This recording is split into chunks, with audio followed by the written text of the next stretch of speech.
మూర్తీభవించిన ధర్మస్వరూపమైన రామచంద్రమూర్తి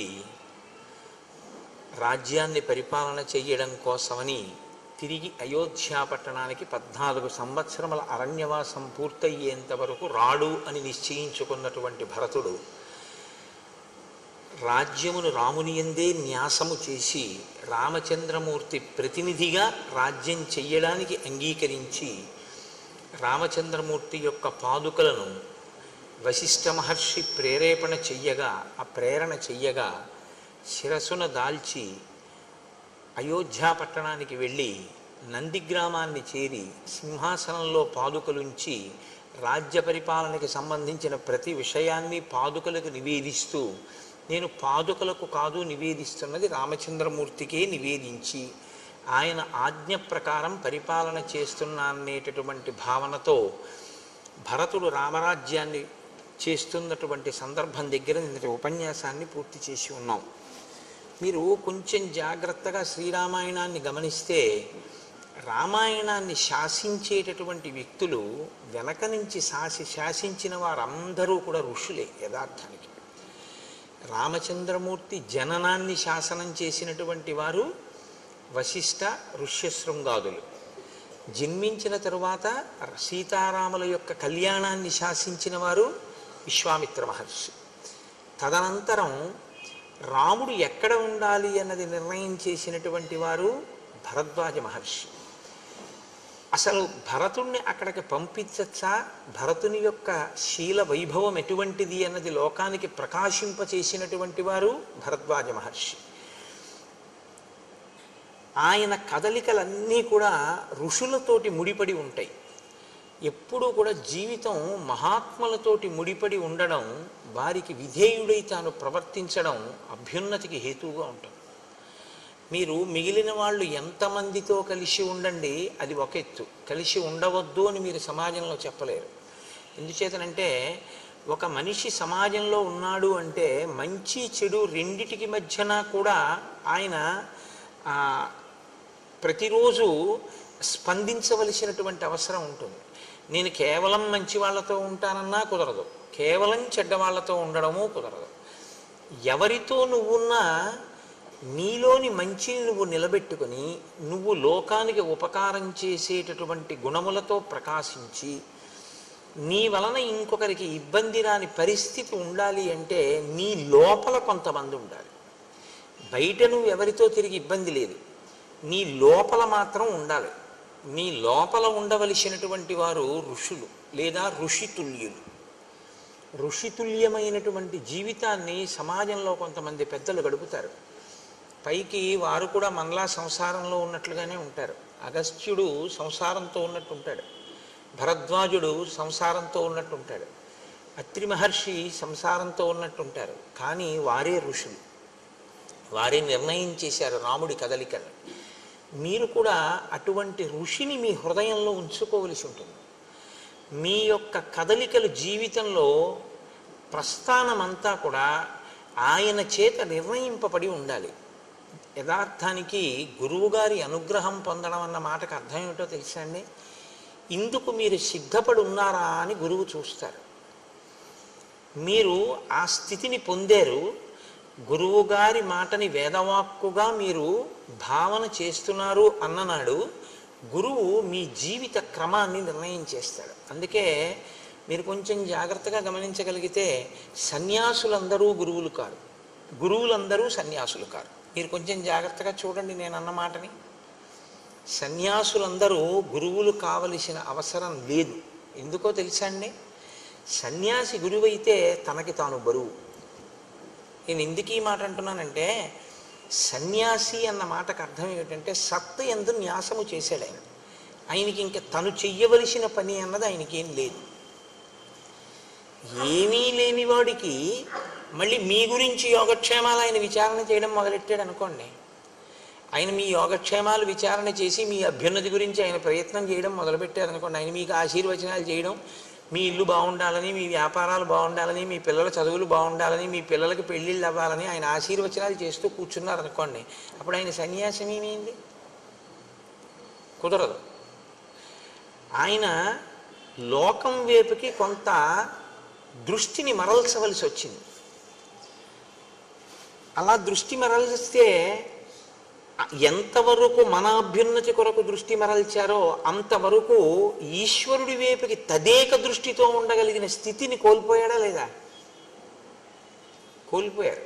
అందుకే సన్యాసులు అందరూ గురువులు కావాలి అని శాస్త్రం చెప్పదు. కానీ కొంతమంది సన్యాసులు మాత్రం గురువులుగా ఉండాలి. ఎందుకు ఉండాలో తెలుసా? శంకరాచార్యులు వారు చేసిన నిర్ణయంలో ఉన్న అద్భుతం అది. ఎవరుండాలంటే గురువులుగా పీఠాధిపతులు గురువులుగా ఉండాలి. శంకర భగవత్పాదులు కొన్ని పీఠాలు పెట్టారు. ఆ పీఠాధిపతులు సన్యసించి గురువుగా ఉంటారు. ఆ గురువుగా ఉన్నవారు ఏం చేస్తారంటే సనాతన ధర్మమును నిలబెట్టడానికి సమాజాన్ని అటువైపుకి తిప్పే ప్రయత్నం చేస్తారు. మీరు గోశాలలు కట్టండి అంటారు, అక్కడ గోశాలకి నువ్వు విరాళం ఇయ్యి అంటారు. లేకపోతే ఫలానా చోట నువ్వు ఒక యజ్ఞం చెయ్యి అంటారు. చేశారు. మీకు కష్టం వచ్చింది ఎవరికి చెప్తారు? మరి ఆయనకైనా చెప్తారు. ఇప్పుడు మరి మీ అభ్యున్నతికైనా పాటుపడాలా వద్దా? ఆశీర్వచనం చేయాలా వద్దా? కాబట్టి సన్యాసి గురువుగా ఉండవలసిన ఆవశ్యకత ఎవరిదంటే ఒక్క పీఠాధిపతులదే. శంకర భగవత్పాదుల వంటి మహానుభావులు పెట్టినటువంటి పీఠాలకి ఆధిపత్యం వహించినటువంటి వారు సన్యాసమును గురుత్వమును రెండింటినీ రక్షించుకోగలిగినటువంటి దీక్షాదక్షులై ఉంటారు. అది మరింత కష్టమైనటువంటి ప్రక్రియ. తప్ప సన్యాసి అంటే గురువు అవ్వాలనేం లేదు, గురువు అంటే సన్యాసి అవ్వాలనేం లేదు. మీరు బాగా గుర్తుపెట్టుకోండి. ఒక గురువుగారు సమాజంలో సంసారంతో ఉన్నాడు అనుకోండి, ఆయన గురువుగారిగా ఉండడానికి అనర్హుడని మీరేం తీర్పు చెప్పకూడదు. ఆయన ఉండడానికి అర్హుడే. ఏం అగస్త్యుడు లేడా లోపాముద్రతో? అత్రి లేరా అనసూయమ్మతో? ఏం వాళ్ళ గురుత్వానికి ఏమైనా లోటు వచ్చిందని మీరు అనుకుంటున్నారా? అలా ఏం ఉండదు. వారు సంసారమునందు ఉండి ఋషిగా జీవిస్తారు. ఒక ఋషి జీవనం ఎలా ఉంటుందో ఆయన జీవనము అలాగే ఉంటుంది. ఇలా ఉండగలిగినటువంటి ప్రజ్ఞ ఉన్న మహాపురుషులు ఉన్నారే, వారు గురువులుగా ఉంటారు. రామచంద్రమూర్తిని మీరు కొంచెం జాగ్రత్తగా గమనిస్తే ఆయన జీవితాన్ని శాసనం చేసిన వాళ్ళందరూ కూడా ఈ ఋషులే. అసలు రామాయణంలో ఎక్కడెక్కడికి వెడితే ఏ ప్రయోజనం నెరవేరుతుందో, ఎవరు ఎందుకు ఎక్కడికి వెళ్ళాలో, రాముడికి ఏవి ఇవ్వాలో, సీతమ్మకి ఏవి ఇవ్వాలో, లక్ష్మణుడికి ఏవి ఇవ్వాలో, అవి ఎప్పుడు పనికొస్తాయో, ఏవి చెప్పాలో అన్ని ఋషులు నిర్ణయం చేసి కూర్చున్నారు.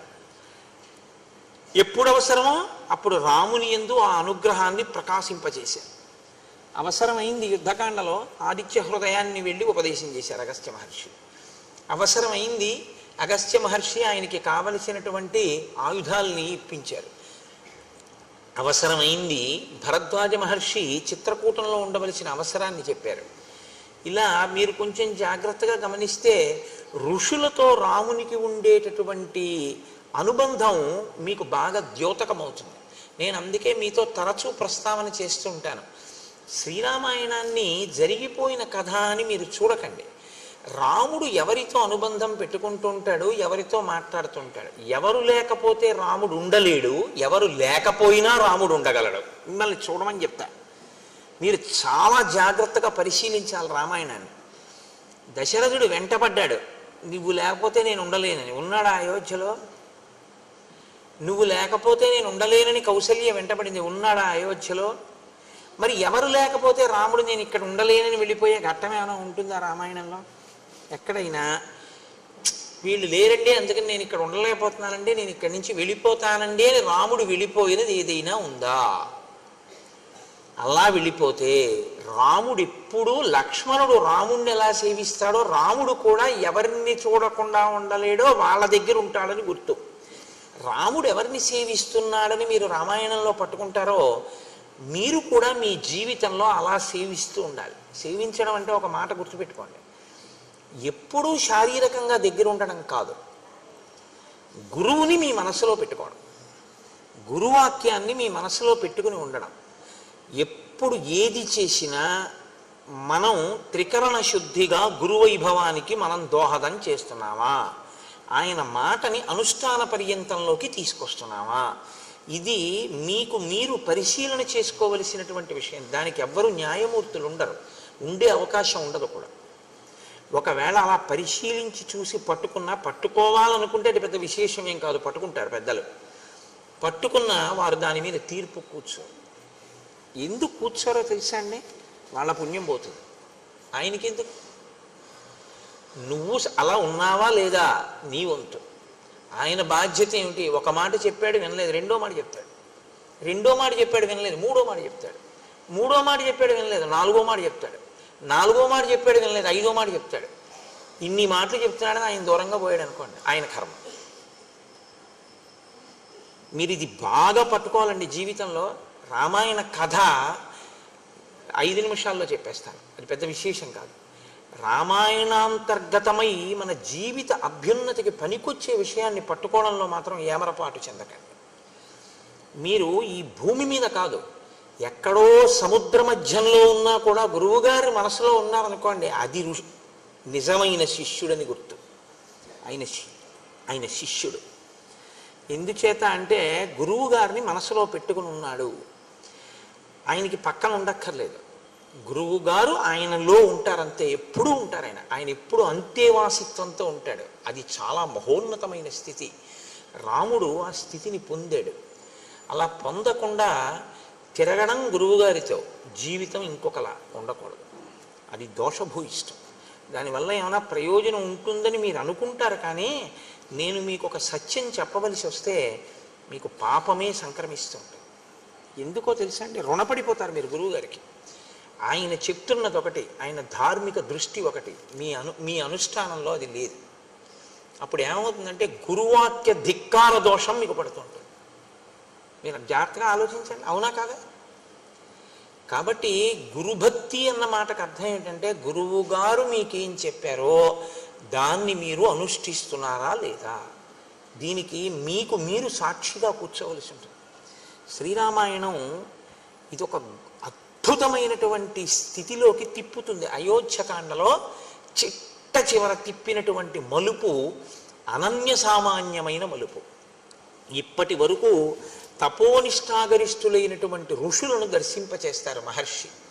ఇవాళ శ్రీరామాయణ కావ్యంలోనే ఒక పెద్ద మెరుపు, అంత పెద్ద ఆకాశంలో ఒక తటిల్లత, అంటే ఒక మెరుపు మెరిస్తే ఆ మెరుపుతో కూడినటువంటి నల్లమబ్బు ఎంత అందంగా ఉంటుందో. నల్లమబ్బు అందంగా ఉంటుందా అని మీరు నన్ను అడిగారు అనుకోండి, నల్లమబ్బు అందంగా ఉంటుంది. దేనివల్ల అందంగా ఉంటుందో తెలుసా అండి?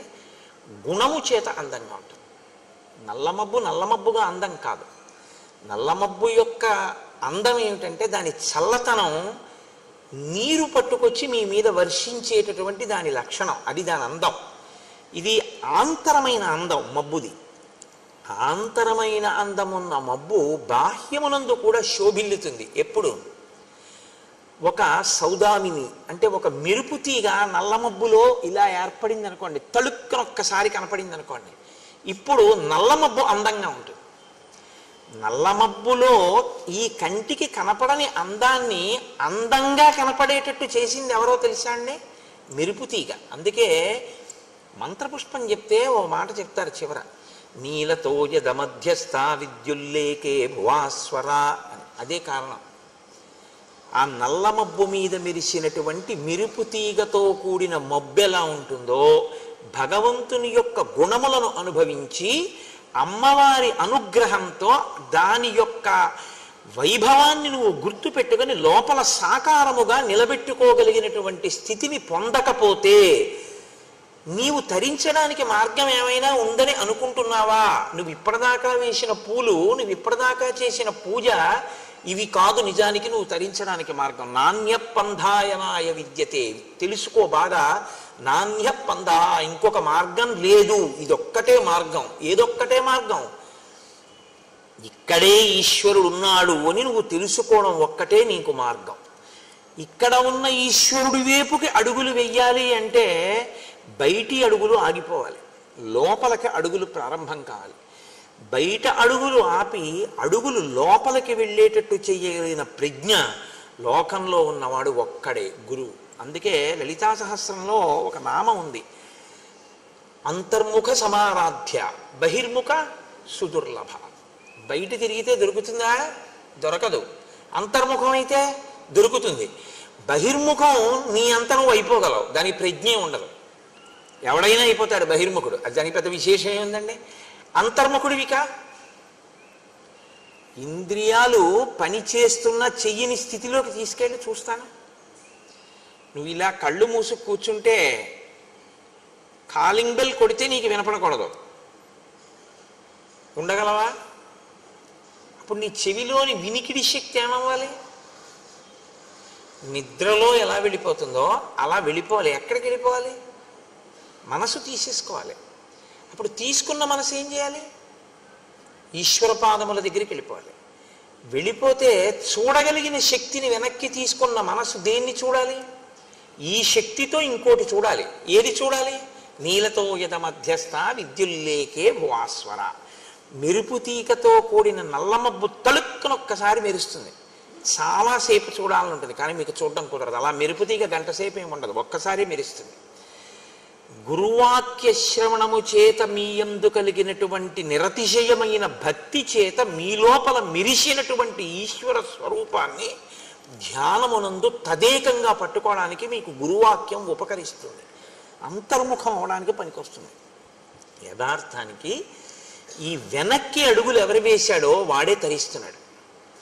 ముందుకి అడుగులు ఎవరు వేస్తున్నాడో అంటే బాహ్యంలో ఎంత పెరుగుతున్నా అది పెరుగుదల కాదు. మీరు జ్ఞాపకం పెట్టుకోండి. అది ఏమిటో తెలుసా అండి? యథార్థంగా చెప్పాలంటే, నేను పరమ సత్యాన్ని మాట్లాడాలి అంటే, మీ పుణ్యక్షయము దాని పేరు. మీ పుణ్యము క్షయమైపోతోందని గుర్తు. పుణ్యం చేస్తున్నారు, క్షయం అయిపోతుంది. బాహ్యంలో పెరుగుదల కనపడుతూ ఉంటుంది. అది ఉపకరిస్తుందా అని మీరు నన్ను అడిగారనుకోండి, ఈ శరీరంతో ఉన్నంతకాలం పనికొస్తుంది. వచ్చే జన్మలో కూడా ఓ శరీరం పుచ్చుకుంటే సుఖాన్ని ఇస్తుంది.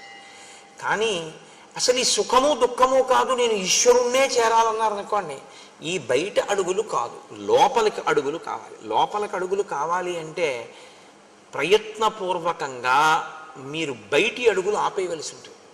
అనవసరంగా ఎవ్వరితోటి సంఘాన్ని ఆప్ చేయాలి. ఆప్ చేసి అంతర్ముఖత్వాన్ని నేర్చుకోవాలి. బాగా ధ్యానం చేసి లోపలికి వెళ్ళి పట్టుకోవాలి. రామచంద్రమూర్తి యొక్క అనుగ్రహం అంతా అంతే. అది రామాయణ కాలంలో బాగా ప్రకాశిస్తుంది. శ్రీరామాయణ శ్రవణం చేసేటప్పుడు, శ్రీరామాయణ పఠనం చేసేటప్పుడు రామానుగ్రహంతో మీకు ఆ శక్తి పరిఢవిల్లుతుంది, తొందరగా ధ్యాననిష్ట కుదురుతుంది. అందుకని మీరు ఆ కోణంలో రామాయణాన్ని పరిశీలనం చెయ్యండి. ఆ మెరుపు తీగ ఎలా ఉంటుందో ఇవాళ శ్రీరామాయణంలో అటువంటి మెరుపు తీగ ఒకరు వస్తారు. ఆ మెరుపు తీగ ఎవరో? పురుషులు తపస్సు చేయడం, ఋషులు కావడం, భరద్వాజుని వంటి వారు దేవతల్ని కూడా పిలిచి పని చేయించుకోవడం మనం చూసాం. ఒక స్త్రీ ఎంత స్థితికి ఎదిగిందో, త్రిమూర్తుల్ని తన బిడ్డలుగా ఎలా చేయగలిగిందో ఇవాళ మీరు చూస్తారు. అటువంటి మహోత్కృష్టమైనటువంటి ఘట్టాన్ని అయోధ్యకాండ చివరికి తీసుకొచ్చి అక్కడ చెప్పని రహస్యంతో ఇక్కడ సీతారామ కళ్యాణాన్ని సీతమ్మ నోటితో చేయించి పూర్తి చేస్తారు మహర్షి ఇవాళ. అంటే నేను ఇవాళ ఎందుకు చెప్తున్నానంటే, మీరు కథనంతటినీ ఈ కోణంలో వినవలసి ఉంటుంది తప్పించి కేవలం జరిగిపోయిన కథ అని వినవద్దు. ఇప్పుడు భరతుడు వెళ్ళిపోయాడు, శత్రుఘ్నుడు వెళ్ళిపోయాడు, సైన్యం అంతా వెళ్ళిపోయింది, ఋషులు ఆ వచ్చిన వశిష్ఠాది ఋషులు వెళ్ళిపోయారు, తల్లులు వెళ్ళిపోయారు. రాముడు సీతాలక్ష్మణ సహితుడై ఉండిపోయాడు. పూర్వం ఎలా ఉన్నాడో ఇప్పుడు అలాగే ఉన్నాడు. అంటే అంతకు ముందు సీతారామ లక్ష్మణులు ఉన్నారు, ఇప్పుడు సీతారామ లక్ష్మణులు ఉన్నారు. సీతారామ లక్ష్మణులు చిత్రకూటానికి వచ్చినప్పుడు సంతోషంగా ఉన్నారు, రాజ్యం పోయిందని బాధ లేదు. మధ్యలో వీళ్ళందరూ వచ్చి కనపడ్డారు, వెళ్ళిపోయారు, రాముడు సంతోషంగానే ఉన్నాడు. వాళ్ళు వచ్చి వెళ్ళారని రాముడికి ఏం బాధ లేదు, రాజ్యమే వద్దన్నాడు. ఆ బాధ ఉంటే ఎప్పుడో వెళ్ళిపోయి ఉండేవాడు. కానీ ఒక గమ్మత్తు జరిగింది అన్నారు మహర్షి.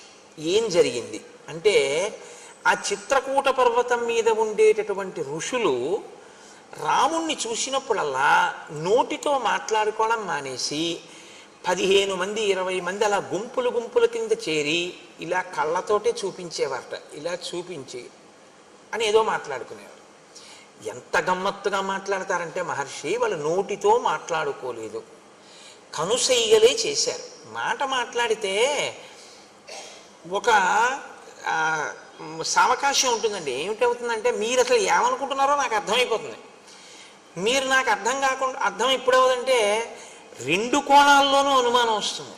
ఎప్పుడు నేను ఇలా వచ్చి ఇక్కడ నించున్నాను అనుకోండి గురు ప్రార్థనకి, మీ అందరూ అన్నారనుకోండి, అదేంటి అందరూ అలా అంటున్నారేంటి, ఏమైంది, ఎందుకు అలా నన్ను చూపించి అలా భృకుటి ముడేస్తున్నారు అందరూ, నేనేమైనా దోషం చేశానా, లేకపోతే ఎవరికన్నా ఈయనే కోటేశ్వరరావు గారు అని ఏమైనా చెప్తున్నారా, అనుమానం వస్తుందా రాదా? అనుమానం వచ్చినప్పుడు మీరు ఒకటి గుర్తుపెట్టుకోండి, నా అంత నేను నిర్ణయం తీసుకోవడం ఒక లక్షణం, నేను అడగడం ఒక లక్షణం. నేను 2-3 పర్యాయాలు చూసి వీళ్ళు నన్ను ఏదో వెటకారం ఆడుతున్నారు, నన్ను చిన్నతనం చేసి వీడే తగుదనమ్మా అని వచ్చి ఇక్కడ రామాయణం చెప్తున్నాడు, ఏదో పెద్ద తెలుసుని అనుకుంటున్నాడు అని నా వంకి ఇలా చూపిస్తున్నారు అని నేను అనుకున్నాను అనుకోండి, నాకు మీ పట్ల భిన్నాభిప్రాయం ఏర్పడుతుంది. దానికి వ్యతిరేకంగా ఈయనే రామాయణం చెప్తున్నాడు, ఎంత బాగా చెప్తున్నాడు అనుకుంటున్నారు వాళ్ళు అని నేను అనుకున్నాను అనుకోండి, అహంకారం వస్తుంది కదా. రెండూ ప్రమాదమే. ఇప్పుడు నేను ఏ ఇబ్బంది లేకుండా మిమ్మల్ని అడిగాను అనుకోండి, ఏమమ్మా ఎందుకు ఇలా అంటున్నారు, ఏమైనా ఇబ్బంది కలిగిందా తల్లి నా వల్ల అని అడిగాను అనుకోండి, అప్పుడు మీరు ఏదో ఒక విషయాన్ని నాకు చెప్పారనుకోండి, మన మధ్య అవగాహన కుదురుతుంది. అంటే విషయాన్ని తెలుసుకోకుండా నిర్ణయానికి వద్దామనుకుంటే అడగక్కర్లేదు, వాళ్ళని నేను అడగడం ఏమిటనుకోవాలి. అలా కాదు, వాళ్ళకి తెలియకపోవచ్చు, మనం కనుక్కుందాం అన్న ఔదార్యం ఉంటే కనుక్కోవాలి. ఇప్పుడు ఇందులో నేను అందుకే మీతో మనవి చేసేది, రామాయణం పైకి కనపడినట్టు ఉండదు, రాముని యొక్క శీలాన్ని చూపిస్తూ ఉంటుంది. నువ్వు కూడా ఇలా ఉండాలి జీవితంలో, ఎందుకంటే ఏదో ఒకనాడు మిమ్మల్ని చూపించి అనేది కనపడుతుంది, మీరు కంగారు పడిపోకూడదు, మీకు అయోధ్యకాండ జ్ఞాపకానికి రావాలి. కాబట్టి చూడండి, నైనైర్భృకుటీభిశ్చ రామం నిర్దిశ్య శంకితాః అన్యోన్యముపజల్పంతః శనీశ్చక్రు మిథ కథాః. అక్కడ ఉన్న మునులందరూ రాముణ్ణి కన్నులతోటి, భృకుటీభిశ్చ కనుబొమలతోటి, అంటే అని కనుబొమలు ఎత్తి చూపిస్తున్నారు అని కళ్ళతో చూపిస్తున్నారు. రాముడు చూశాడు, ఒకసారి కాదు 2 సార్లు కాదు, తను వెడుతున్నప్పుడు తను వస్తున్నప్పుడు గుంపులు గుంపులుగా ఇలాగే మాట్లాడుకుంటున్నారు, నోటితో కాదు కనుసైగలతో. వీళ్ళని ఒక్కొక్కళ్ళని అడగడం కన్నా వీళ్ళందరికీ కులపతి ఒకరు ఉంటారు. కులపతి అన్నమాట రామాయణంలోదే. కులపతి అంటే 1000 మంది శిష్యులు ఉన్నవాడు, 100 శిష్యులు ఉన్నవాడు ఎక్కడికైనా వచ్చాడు అంటే చాలా గొప్ప విషయం అది. అటువంటి ఆయన్ని చాలా బహుధా జాగ్రత్తగా చూడాలి. అంటే జీవితంలో 100 మంది తనని అనువర్తించేట్టుగా, వాళ్ళ మనసు మారేటట్టుగా మాట్లాడగలిగినటువంటి వాగ్వైభవము తపస్సు చేత సాధించుకున్నవాడు. వాక్కుకి శక్తి మామూలుగా వస్తుందని మీరు అనుకోకండి, కేవల తపస్సు చేతనే వాక్కు అగ్నిహోత్రం అవుతుంది. అటువంటి వారి మాటలే ఎదుటివారి హృదయం మీద పనిచేస్తాయి. కాబట్టి 100 శిష్యులు అనుగమిస్తే ఆయన ప్రత్యేకంగా ఆరాధింపబడతాడు, చాలా గొప్పవాడు అని నిర్ణయం. కులపతి అంటే 1000 మంది శిష్యులు ఉన్నారని గుర్తు. ఆ కులపతి దగ్గరికి వెళ్ళి నమస్కరించి రాముడు అడిగాడు, ఎందుకు ఈ మునులందరూ నన్ను చూసి కనుబొమలెత్తి మాట్లాడుతున్నారు, ఏమైనా కారణం ఉందా? తన వైపు నుంచి ముందు చెప్పాడు, ఇది రాముడి పెద్ద మనసు అంటే. నా భార్య నన్ను అనుగమించి వచ్చింది, ఏమీ తెలియదు, అమాయకురాలు. ఒకవేళ ఆమె వలన మీకు ఎవరికైనా ఏమైనా ఇబ్బంది కలిగిందా? నా తమ్ముడు ఇంకా చిన్నవాడు, నాతో పాటు వచ్చాడు, నా తమ్ముడు ఏమైనా తెలియక అపరాధం చేశాడా? ఒకవేళ అలా జరుగుంటే క్షమించండి, ఏమి జరిగిందో నన్ను చూసి మీరు ఎందుకు అలా అనుకుంటున్నారో నాకు ఒక్కసారి చెప్తారా అని అడిగాడు. ఇది ఎంత వినయం చూడండి. రాముణ్ణి అనుసరించిన వారి యొక్క నడవడి అలా ఉంటుంది. అంటే ఇంకా వినయానికి హద్దుండదు, ఆ వినయం అంత గొప్పగా ఉంటుంది పెద్దల దగ్గర ప్రవర్తించేటప్పుడు. ఆయన అన్నారు, ఏమీ లేదు నాయన, ధర్మాత్మురాలు సీతమ్మ వల్ల మాకు అపచారమా, అసలు ఆ మాట ఊహకే అందదు అన్నారు. లక్ష్మణస్వామి అటువంటి వాడు కాడు. మరి మేమెందుకు ఇలా అనుకుంటున్నామంటావా? నీకు చెప్తాను చూడు. రావణావరజ కశ్చిత్ ఖరో నామీహ రాక్షస ఉత్పాట్య తాపసాన్ సర్వాన్ జనస్థాన నికేతనాన్. రావణాసురుని యొక్క సోదరుని వరస కలిగినటువంటి ఖరుడనేటటువంటి రాక్షసుడు ఉన్నాడు. ఆయన ఇక్కడికి దగ్గరలోనే ఉన్నాడు. ఆయన తాపసులను వేధించడమే లక్షణంగా కలిగినటువంటి వాడు. దృష్టశ్చ జితకాశీచ నృశంస పురుషాదక అవలిప్తశ్చ పాపశ్చ త్వాంచ తాత నమృష్యతే. ఆయన దృష్టశ్చ, పొగరుబోతువాడు, చాలా విశేషమైన పొగరు. కాబట్టి యువతల వాళ్ళని లక్ష్య పెడదామని ఉండదు. పొగరు అనేటటువంటిది ఎలా ఉంటుందంటే దానికి ఒక ప్రయోజనం ఉండదు. మీరు గుర్తుపెట్టుకోండి, పొగరు అనేటటువంటిది ఏమిటో తెలుసా అండి? ప్రతి చిన్న విషయంలో తను గొప్పవాణ్ణి అనుకుని సంతోషపడిపోతుంటాడు. దానికి పొగరని పేరు. పొగరంటే నేను ఇంకా బాగా మీకు అర్థమయ్యేట్టు చెప్పాలంటే, కారు ఇలా తిరగాలి సందులోకి, అతను సైకిల్ అడ్డంగా పెట్టుకుని నించున్నాడు, కారు తిరుగుతోంది. ఏం చేయాలి? అతను సైకిల్ పక్కకి తీసేయాలి. నేను తీయడం ఏంటి? నేను ఎందుకు తీయాలి? ఎందుకు తీయాలి ఏంటి? తీయాలి, కారు తిరుగుతోంది కాబట్టి నువ్వు తీయాలి. లేకపోతే రెండు గుద్దుకుంటాయి కాబట్టి. కారు పెద్దది, సైకిల్ చిన్నది. కారు తిరగాలంటే సైకిల్ తీయాలి. ఇలా నువ్వు అనుకుంటే తీసేయచ్చు. నే తీయడం ఏమిటి అంటే దానికి ఏమన్నా అర్థం ఉందా? ఆ కారు ఎవరో, ఆ కారులో ఉన్నవాడు ఎవరో నీకేం తెలియదు, నువ్వెవరో ఆయనకి తెలియదు. వెళ్ళవలసింది కారు, తీయవలసింది సైకిల్. కారుని తీసేయడం కుదరదు, ఎందుకంటే అది పెద్దది, తిరుగుతోంది, తిరగాలి, అది ధర్మం. నువ్వు నించున్నావు, పక్కకి పెడితే వెళ్ళడు.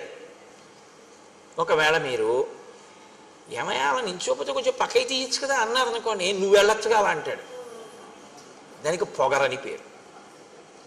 అంటే మీరు ఇక మాట్లాడకూడదు, పోన్లేండి క్షమించండి అని. అలాంటి దాన్ని మీరు వాదించకూడదు అలాంటి వాళ్ళతో. ఎందుకో తెలుసా అండి, ఎప్పుడూ మానసికంగా తను గొప్పవాణ్ణి అనుకోవాలనేటటువంటి ప్రయత్నంతో ఉంటాడు. అది తనంత తాను మార్చుకోవాలి. రామాయణం నేర్పుతుంది మనకు. వాడు రాక్షసుడు, వాడికి బాధ పెట్టడమే. కాబట్టి ఇప్పుడు మీరు కారులోంచి దిగి కానీ అద్దం దింపి కానీ మీరు ఏమయ్యా పక్కకు పెట్టచ్చుగా సైకిలు అని మీరు అన్నారనుకోండి, వాడు ఏమంటాడంటే, ఏ అలా వెళ్ళలేవా, నువ్వంటున్నావేంటి అంటాడు.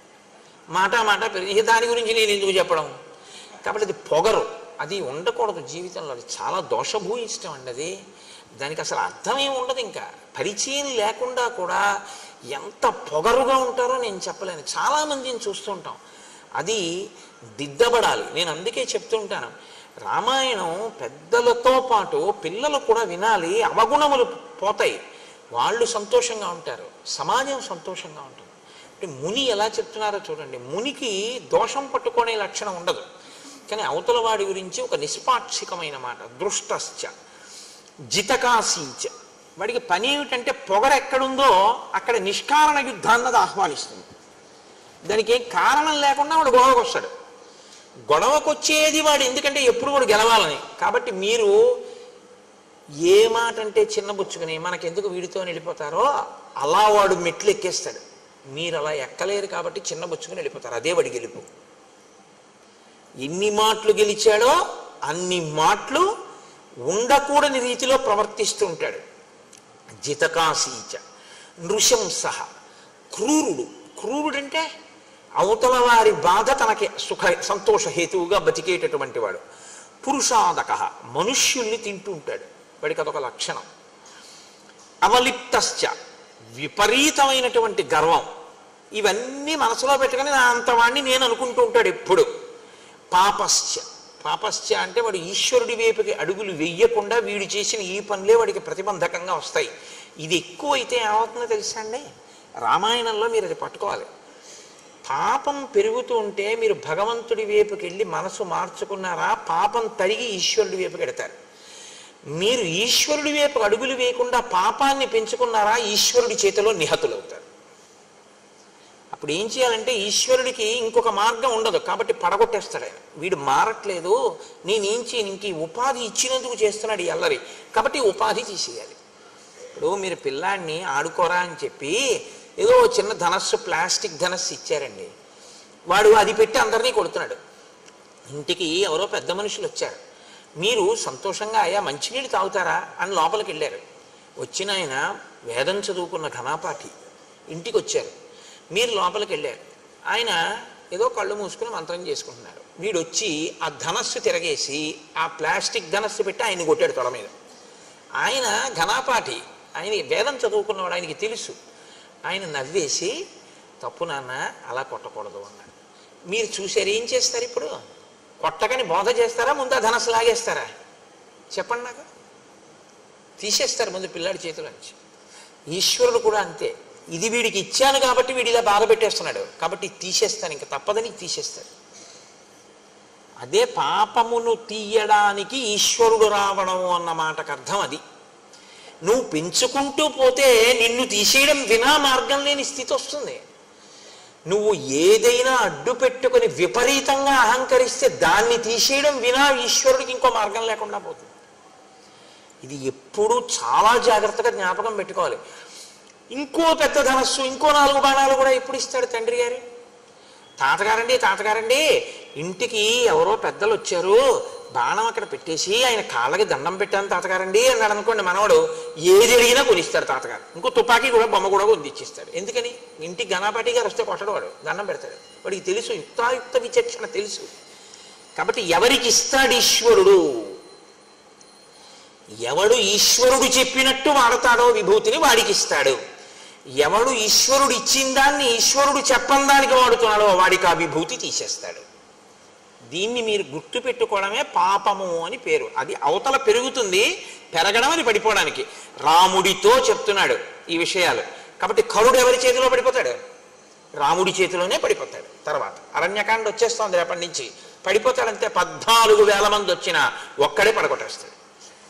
ఈశ్వరుడు ఒక్కడ చాలు పడగొట్టేయడానికి, ఎంతమందినైనా పడగొట్టేస్తాడు ఆయన. ఎందుకంటే ఆయన అఖిలాండ కోటి బ్రహ్మాండ నాయకుడు. ఆయనది చెయ్యగలడన్న భయంతో నువ్వు బతకడం భక్తి అని పేరు.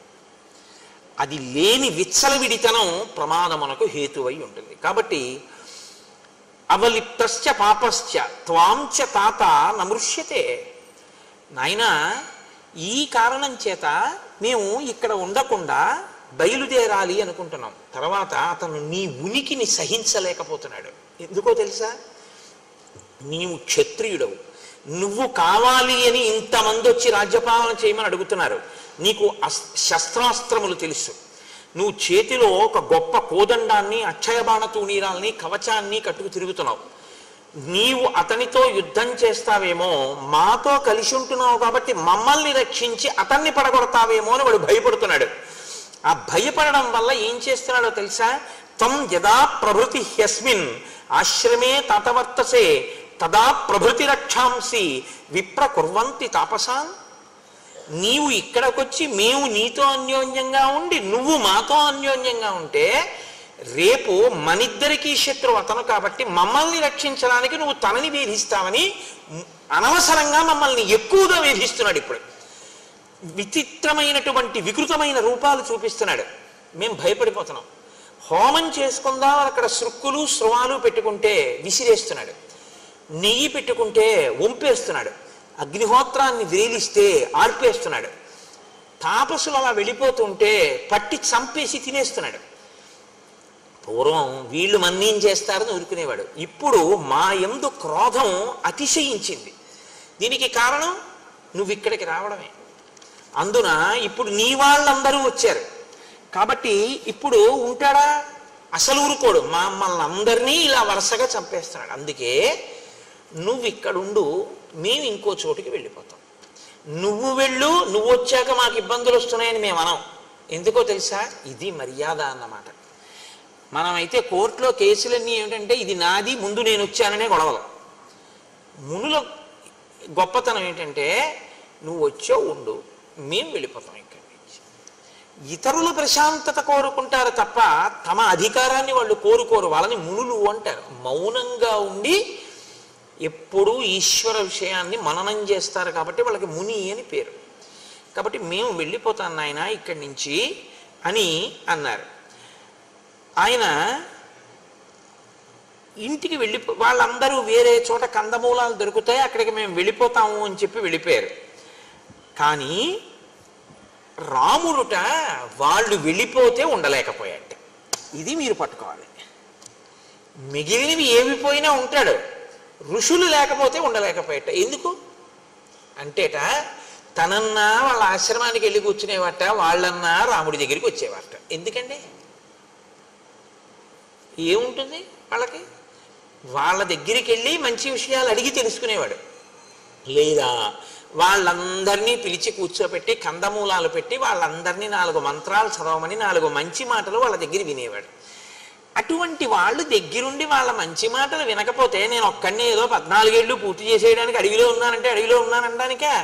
అటువంటి మహాత్ముల సంగము చేత నా బుద్ధిని నేను బాగా పదును పెట్టుకోవాలి. అందుకని వాళ్ళు లేకుండా నేనుంటే ప్రయోజనమే ఉంటుంది. ఎవరుండకూడదో వాడు ఉన్నాడు, వాడికి నాకు యుద్ధం తప్ప ఇక్కడ ఉండడం వల్ల ప్రయోజనం ఏమిటి? కాబట్టి నేను కూడా వేరొక చోటుకి వెళ్ళిపోతాను. ఈ నిర్ణయం తీసుకున్నట్ట. కాబట్టి బాగా జ్ఞాపకం పెట్టుకోండి, జీవితంలో మీకు అనుబంధం అన్నది ఎప్పుడూ ఎవరితో ఉండాలి? మానసికంగా ఇలా సిద్ధపడి ఉండాలి. ఎప్పుడు ఋషులతోడి సంగముతో ఉండాలి మనిషి. ఋషులతోటి సంగం అంటే ఎవడు వేదాన్ని నమ్మాడో, శాస్త్రాన్ని నమ్మాడో, ఎవడు నిజంగా ఈశ్వరుణ్ణి చేరుకునేటటువంటి ప్రయత్నంలో జీవనాన్ని చేస్తున్నాడో అటువంటి వాడితోటి సంగము నీ జీవితాన్ని కూడా ఉద్ధరిస్తుంది తప్ప ఆయన్ని వదిలేసి మిగిలినవన్నీ మీరు పక్కనెట్టుకున్నా ఉపయోగం ఉండదు. మిగిలినవన్నీ వదిలేసి ఆయన్ని పట్టుకుంటే మీరు వద్దన్నా కూడా మీకు మళ్ళీ వచ్చేస్తాయి. ఎందుకంటే మార్గం అది గొప్పది కాబట్టి అది తీసుకొస్తుంది. ఇవన్నీ పట్టుకుంటే అది దూరం చేసుకుంటే ఉంటాయని నమ్మకం ఏం లేదు. నువ్వు పట్టుకున్నా ఉంటాయని నమ్మకం లేదు. దశరథుడు పట్టాభిషేకం చేస్తానంటే అయింది అంటే అవదు. కాబట్టి రామాయణం చిట్ట చివరిలో తీర్పు చెప్తోంది రాముడి కదలికలో. మీతో అన్నాను కదా, ఆయనం అంటే కదలిక, రామాయణం అంటే రాముడి కదలిక. రాముడి కదలికలు ఎలా ఉంటాయో మీరు పరిశీలనం చేయడం రామాయణం చదువుకోవడం తప్ప. రామాయణం చదువుకోవడం అంటే ఇటుపక్క శ్లోకాలు ఇటుపక్క తాత్పర్యాలు చదివేసుకోవడం కాదు. ధ్యాననిష్టతో రామాయణాన్ని పరిశీలనం చేయడం, బాగా గమనించడం, ఏ శ్లోకంలో ఏ మాట ఎలా ఉంది, ఆ మాట మన జీవితంలో మనం ఎలా అన్వయం చేసుకుని దిద్దుకోవలసి ఉంటుంది అన్నది మీరు పట్టుకుంటే రామాయణం మిమ్మల్ని చెక్కుతుంది. పట్టుకోకుండా రామాయణాన్ని రామాయణంగా ఓసారి ఇటు శ్లోకాలు ఇటు ఇది చదవడం అనేటటువంటిది ఎలా ఉంటుందో తెలుసా అండి? ఏదో నోటికి అలవాటు పడిపోయి ఏదో తిప్పేస్తుంటే ఎలా ఉంటుందో అలా ఉంటుంది. దానికి ఏమీ అర్థం ఏమి ఉండదు, ప్రయోజనం ఉండదా అంటే ఉంటుంది, కానీ నీ మనస్సు మీద ప్రభావం చూపిస్తుందా అంటే నేను ఆ హామీ ఇవ్వడం చాలా కష్టం, అలా చెప్పడం కుదరదు.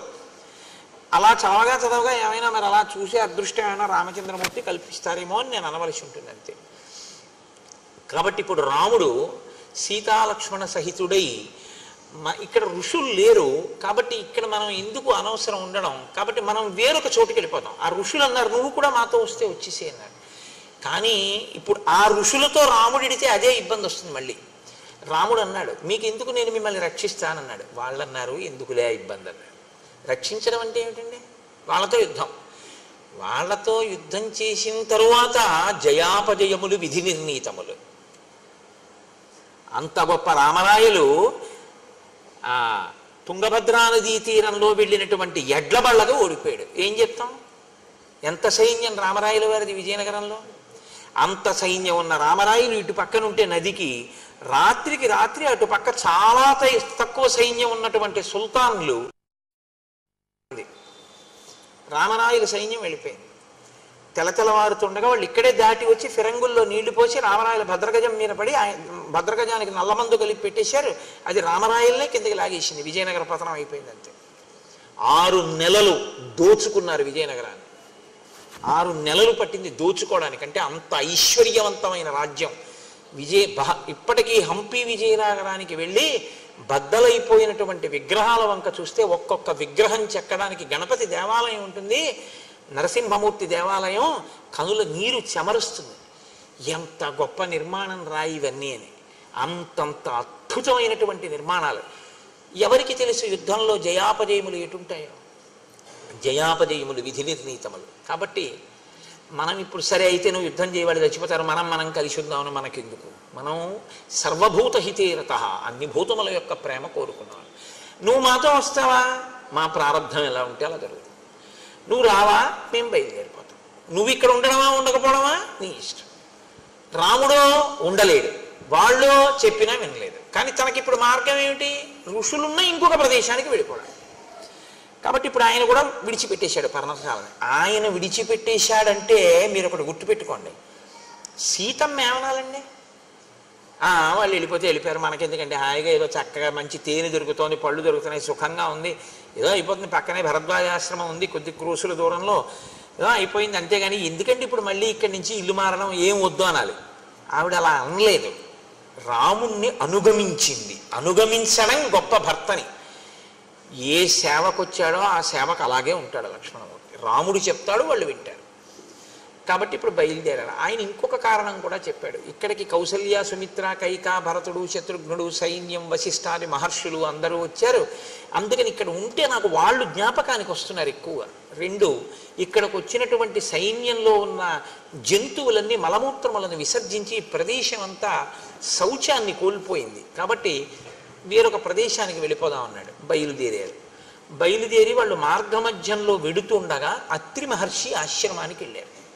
మీరు బాగా గుర్తుపెట్టుకోండి, ప్రయత్నపూర్వకంగా మీరు మహానుభావులు ఉన్న ప్రదేశాన్ని తొక్కడం మీ అభ్యున్నతికి హేతు అవుతుంది, తెలిసి కానీ తెలియక కానీ. వేరే ఈశ్వరుడు ఎక్కడో ఉండడండి. గుళ్ళో ఈశ్వరుడు ఉంటాడు అన్న మాట యథార్థమే, కానీ అసలు నిజంగా ఈశ్వరుడు ఎక్కడ ఉంటాడో తెలుసా? మీరు బాగా గుర్తుపెట్టుకోండి. ఇక్కడ నిరంతరము ప్రతి ఊపిరిలో ఆయన్ని ఆరాధిస్తున్నటువంటి వ్యక్తి ఎక్కడ కూర్చుంటాడో, ఎక్కడ నించుంటాడో, ఎక్కడ తిరుగుతాడో ఆయన వెంటనే తిరుగుతూ ఉంటాడు ఈశ్వరుడు ఎప్పుడు. రాముడు ఎక్కడ ఉంటాడని చెప్తారో తెలుసా అండి శాస్త్రంలో? రామచంద్రమూర్తిని నమ్ముకుని బతుకుతున్నవాడు ఎక్కడ ఉంటాడో రాముడు అక్కడే ఉంటాడు. పక్కనే ఉంటాడట ధనుర్ధరుడే. ఆయన కూర్చుంటే కూర్చుంటాడు, ఆయన నించుంటే నించుంటాడు, ఆయన ఎడుతుంటే పెడతాడు, ఆయన వస్తే వస్తాడు. ఆయన పడుకుంటే తను ఇలా కూర్చుంటాట గుమ్మం ముందు. ఎందుకంటే ఆయన నీకు ఇబ్బంది ఎవరైనా కల్పిస్తారేమో అని. రామచంద్రమూర్తి తనని నమ్మిన వాళ్ళని రక్షించడానికి గడప ముందుకొచ్చి కూర్చుని ఉంటాడు అని. అందుకే రాముణ్ణి నమ్ముకున్న రామభక్తులు ఎక్కడుంటారో అక్కడే సీతారామ లక్ష్మణులు, హనుమ కూడా ఉంటారు. మీరు బాగా జ్ఞాపకం పెట్టుకోండి, నేను మీకు సత్యం చెప్తున్నాను. ఇది తులసీదాస్ గారి జీవితంలో నిజమైందండి. తులసీదాస్ గారు రామదర్శనం అవ్వాలనుకుంటూ పడుకున్నారు. పడుకుంటే దొంగ వచ్చి కన్నం వేసి లోపలికి వెళ్ళి ఆచమన పాత్ర అవి ఏవో దొరికాయి. మూట కట్టుకుని బయటికి వద్దాం అనుకున్నాడు. తల బయట ఎట్టాడు. రామలక్ష్మణులు ఇద్దరు కోదండాలు అట్టుకుని నించున్నారు. నేను నమ్ముకున్నవాడి సొత్తు ఎత్తుకుపోతావా నువ్వని. ఆయన వాళ్ళు వెళ్ళిపోతారు కదా అని వెనక్కి వచ్చాడు. తెల్లవారే వరకు తల బయట ఎడుతున్నాడు, లోపల ఎడుతున్నాడు, తల బయట ఎడుతున్నాడు, లోపల ఎడుతున్నాడు. రామలక్ష్మణులు ఇద్దరు అలాగే ఉన్నారు కన్నం బయట. తులసీదాస్ గారి తెల్లవారింది, నిద్ర లేచి లోపలికి వచ్చారు. దొంగలు ఇద్దరు మూట కట్ట కూర్చున్నారు. మీరెవర్రా నాయన ఇలా కూర్చున్నారన్నారు ఆయన. ఏమి లేదు, బుద్ధి గడ్డి దీని వచ్చానులే, ఏదో ఆచమన పాత్ర మూట కట్టాం అంటే మరి పట్టుకుపోయారా అన్నాడు ఆయన. మహాత్ములైన వారి లక్షణం అలా ఉంటుంది. వాళ్ళు పోతాయని ఏం వెంగట్టుకోరు. పోతే ఈశ్వరుడు తీసుకెళ్ళాడంటారు. ఎక్కడో ఇంకా అవసరం ఉందన్నమాట. స్వతంత్రంగా భావించాడు నా తండ్రి, వీడిదైతే ఏం అనుకోడు, మనం పట్టుకెళ్ళచ్చు అని చెప్పి నా వస్తువు మీ వస్తువే అంటారు చూడండి కొంతమంది. మీదిగా వాడుకోండి, అలా నాకు అస్తమానం చెప్పకండి, నేను తీసుకెళ్తానని అంటారు. అలా మా మోహన్ రావు గారు ఉన్నారు కాకినాడలో, ఆయన అంటుంటారు, అది మోహన్ రావు ఒకసారి కారు పంపించండి అనకండి. అలా అంటారేంటి? అది మీ కారే, మీ కారు నేను వాడుకుంటున్నాను, కారు పంపించండి, నేను శాసించండి, అంతేగాని మీ కారు అని అనకండి గురువుగారు అంటారు.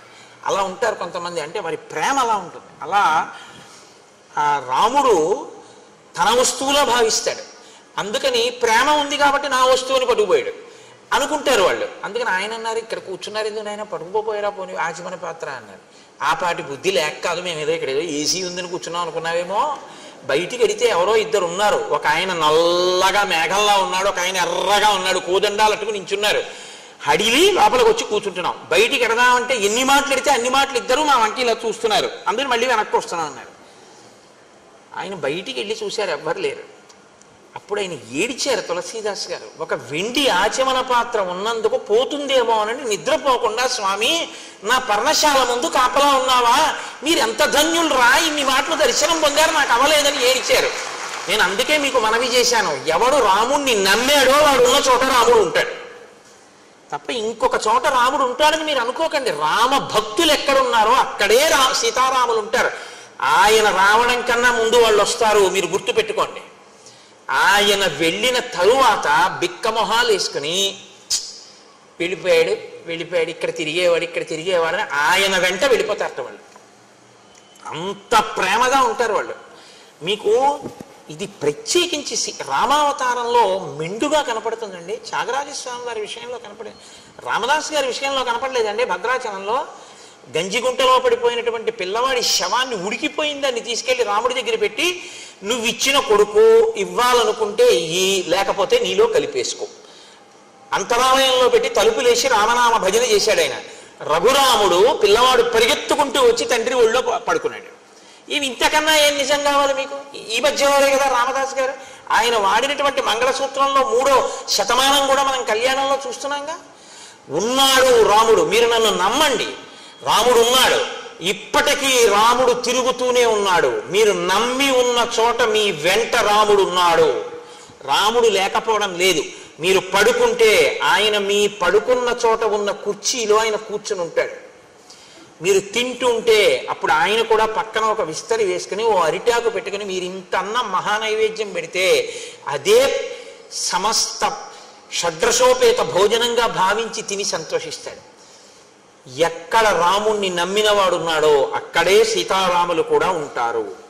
అందుకే శాస్త్రంలో మాట ఉంది, రాముణ్ణి తెచ్చుకోవడానికి తేలిక మార్గం రామభక్తుణ్ణి తెచ్చుకోవడమే. తెలుసా అండి? రామభక్తుడు వస్తే సీతారాములు వస్తారు. కాబట్టి ఇప్పుడు రాముడు బయలుదేరి అత్రి ఆశ్రమానికి వెళ్ళారు. ఆయన అన్నారు, సూత్రే రాశ్రమమాసాద్య తం వవందే మహాయశాః తం చాపి భగవాన్ అత్రి పుత్రవత్ ప్రత్యపద్యత. భగవాన్ అత్రి, ఆయన బ్రహ్మమానస పుత్రుడు. అత్రి మహర్షి అంటే సామాన్యమైనటువంటి వారు కాదు, మహానుభావుడు అత్రి. అటువంటి అత్రి మహర్షి మీకు నమస్కారం, మేము మీ ఆశ్రమానికి వచ్చాం అని సీతారామ లక్ష్మణులు సాక్షాత్తు విష్ణువు లక్ష్మి అని అత్రికి తెలుసు. కానీ నరుడిగా ఉన్నాడు కనుక ఋషులకు ఆయనే నమస్కారం ముందు చేస్తాడు అని భగవాన్ అత్రి అని ఆయనకి నమస్కారం చేస్తే తన పుత్రుల్ని ఎలా ప్రేమిస్తాడో అలా ప్రేమించాట. ఒక గురువుకి ఒక ఋషికి ఉండే లక్షణం అది. పిల్లలు తప్పు చేసినా ఎలా మన్నించగలడో తండ్రి, గురువు ఋషితుల్యుడు మన్నించి చేరతీస్తాడు. చేరతీశాడు కదా అని మీరు మీ నడవడి మార్చుకోకుండా మాత్రం ఉండకూడదు. కాబట్టి ఇప్పుడు అత్రి మహర్షి అనసూయమ్మని చూపించి ఆ సీతారామ లక్ష్మణులతో చెప్తున్నారు. ఇది మహోత్కృష్టమైన ఘట్టం అండి. నాకు శ్రీరామాయణంలో అత్యంత ప్రీతిపాత్రమైనటువంటి ఘట్టాల్లో నాకు ఇదొకటి. దశవర్షాణ్యనావృష్ట్యా దగ్ధే లోకే నిరంతరం యయా మూలఫలే సృష్టే జాహ్నవీచ ప్రవర్తిత. రామ, నా భార్య అనసూయమ్మ అనుంది. ఆ అనసూయమ్మ ఎటువంటిదో తెలుసా రామా? ఒక 10 సంవత్సరాల పాటు అనావృష్టి వచ్చింది, ప్రజలకి తినడానికి ఏమీ లేక చచ్చిపోతున్నారు. అప్పుడు నా భార్య ఎండిపోయిన గంగా నది ప్రవహించేటట్టు చేసింది తన తపశ్శక్తితో. నీటితో ప్రవహించేటట్టు చేసి ఎండిపోయినటువంటి నేలలోంచి కందమూలములు వచ్చేటట్టుగా, మొక్కలు ఆకుపచ్చతనంతో పెరిగి కాయలు పళ్ళు పండేటట్టుగా చేసింది. చేసి ఈ ప్రజలందరికీ అన్నం పెట్టింది నా భార్య. అంత గొప్ప తల్లి నా భార్య. కడుపున పుట్టిన వాళ్ళకి పెడతారు, ఈ ప్రాంతంలో ఉన్న వాళ్ళందరికీ 10 ఏళ్ళు పెట్టింది నా భార్య. అంతటి విశాలమైన మనసున్నది. లోకమంతటి చేత అమ్మా అని పిలిపించుకున్నటువంటి తల్లి. ఉగ్రేణ తపసాయుక్త నియమైశ్చాప్యలంకృత దశవర్ష సహస్రాణి యయా తప్తం మహత్తపః. దశవర్ష సహస్రాణి, ఆమె 10,000 సంవత్సరముల పాటు చాలా కఠినమైన నియమములతో తపస్సు చేసింది. ఒక స్త్రీ నా యొక్క అనుమతితో. మీరు బాగా జ్ఞాపకం పెట్టుకోండి, ఆడది నోము చేస్తుంది, ఆడది వ్రతం చేస్తుంది. కానీ ఆడది చేసే నోముకి, ఆడది చేసే వ్రతానికి సిద్ధిని దేవతలు ఎప్పుడు ఇస్తారో తెలుసా అండి? ముందు భర్త పాదాలకి నమస్కారం చేసి అనుమతి తీసుకుంటేనే. ఎందుకనంటే యోమే భర్త సమే గురువు.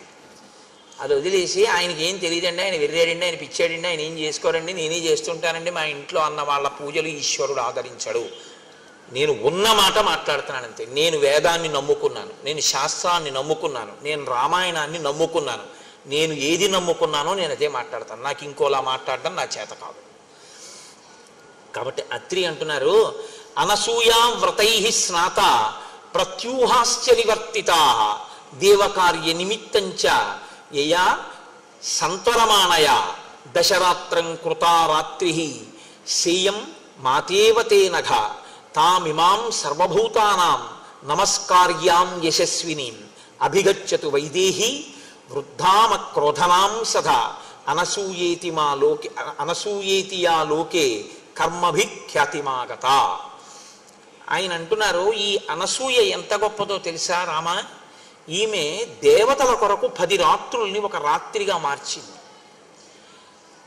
సుమతి అని ఆవిడ కూడా చాలా పతివ్రతే. కానీ నేను మీతో మొన్న మనవి చేశాను, 2 రకాలుగా అనుష్ఠానం ఉంటుంది. భర్త ఏం చెప్తే చేసేవాళ్ళు కొందరు, భర్తతో పాటు శాస్త్రం బాగా తెలిసి ధర్మాధర్మములు ఆయనతో మాట్లాడుతూ కలిసి ఆయన్ని దిద్దుతూ తనని దిద్దుకుంటూ అనుగమించేవారు కొందరు. సీతారాములు 2వ కోవలోకి వస్తారు, సుమతి మొదటి కోవలోకి వస్తుంది. ఆవిడ భర్త ఏం చెప్తే అది. భర్త ఒకరోజు ఒక దారుణమైన కోరిక కోరాడు. అది పెద్ద నేను విశేషంగా దాని గురించి ప్రస్తావన చేయక్కర్లేదు, మీ అందరికీ తెలుసు. ఆవిడ బుట్టలో పెట్టుకుని రాత్రి వేళ తీసుకెడుతోంది ఆయన కోరుకున్నటువంటి వేశ్యామందిరానికి. అక్కడ మాండవ్య మహాముని అని ఒక మాండవ్య మునికి ఆయన పూర్వక జన్మలో చేసుకున్నటువంటి పాపం అనుభవానికి వచ్చి ఆయన్ని కొరత వేశారు. కొరత వేసి అంటే శూలారోహణం చేయిస్తారు. ఆయన శూలంలోకి దిగుతుండడంలో విశేషమైన బాధతో ఉన్నాడు. చీకట్లో ఈవిడ బుట్టలో తీసుకెళ్తూ ఉండడంలో ఈ బుట్టలో కూర్చున్నటువంటి కౌశికుడు అంటారు ఆయన యొక్క చెయ్యి, ఆయన యొక్క శరీరం ఆ మహర్షి యొక్క భుజానికి తగిలింది. చాలా బాధలో శూలం దిగుతోంది ఆయన శరీరంలోకి. అది ఒక శిక్ష వేసేవారు పూర్వం. శూలం మీద కూర్చోబెట్టి వదిలేస్తారు, అది అలా దిగుతూ ఉంటుంది, తల వరకు లోపల నుంచి దిగుతూ వస్తూ ఉంటుంది. ఎంత బాధ! అప్పుడు భుజానికి తగిలితే శరీరం కదిలితే ఇంకెంత బాధ! ఆయనకి కోపం వచ్చింది. నేను అసలే కొరత శిక్షతో బాధపడుతుంటే నన్ను ఇంకొంత బాధ పెట్టావు కాబట్టి నువ్వు సూర్యోదయానికి మరణిస్తావు అన్నాడు. వెంటనే సుమతంది, సూర్యోదయం అయితే నా భర్త పోతాడు కాబట్టి సూర్యుడు ఉదయించకుండుగాక. ఇప్పుడు ఒకరు తపస్సు చేత శపించాడు, ఇంకొకరు పాతివ్రత్యం చేత సూర్యోదయాన్ని ఆపేశాడు. ఇప్పుడు సూర్యోదయం అయిపోయింది. ఇప్పుడు ఆవిడికి ఎవరెళ్ళి చెప్పినా ఆవిడ ఏమనేదంటే, తెల్లవారితే నాకు వైధవ్యం వస్తుంది కాబట్టి నేను తెల్లవారనివ్వను. తెల్లవారడం అన్నది ఆగిపోతే, సూర్యాస్తమయాలు ఆగిపోతే లోకంలో ఒక విచిత్రమైన స్థితి వస్తుంది. ఇది మీరు గమనించాలి. రాత్రి పగలు ఉన్నాయి కాబట్టి మనకి సంతోషంగా గడిచిపోతుందండి. ఎప్పుడూ పగలే ఉందనుకోండి అసలు బతకలేము, ఎప్పుడూ రాత్రే ఉందనుకోండి అసలు బతకలేము.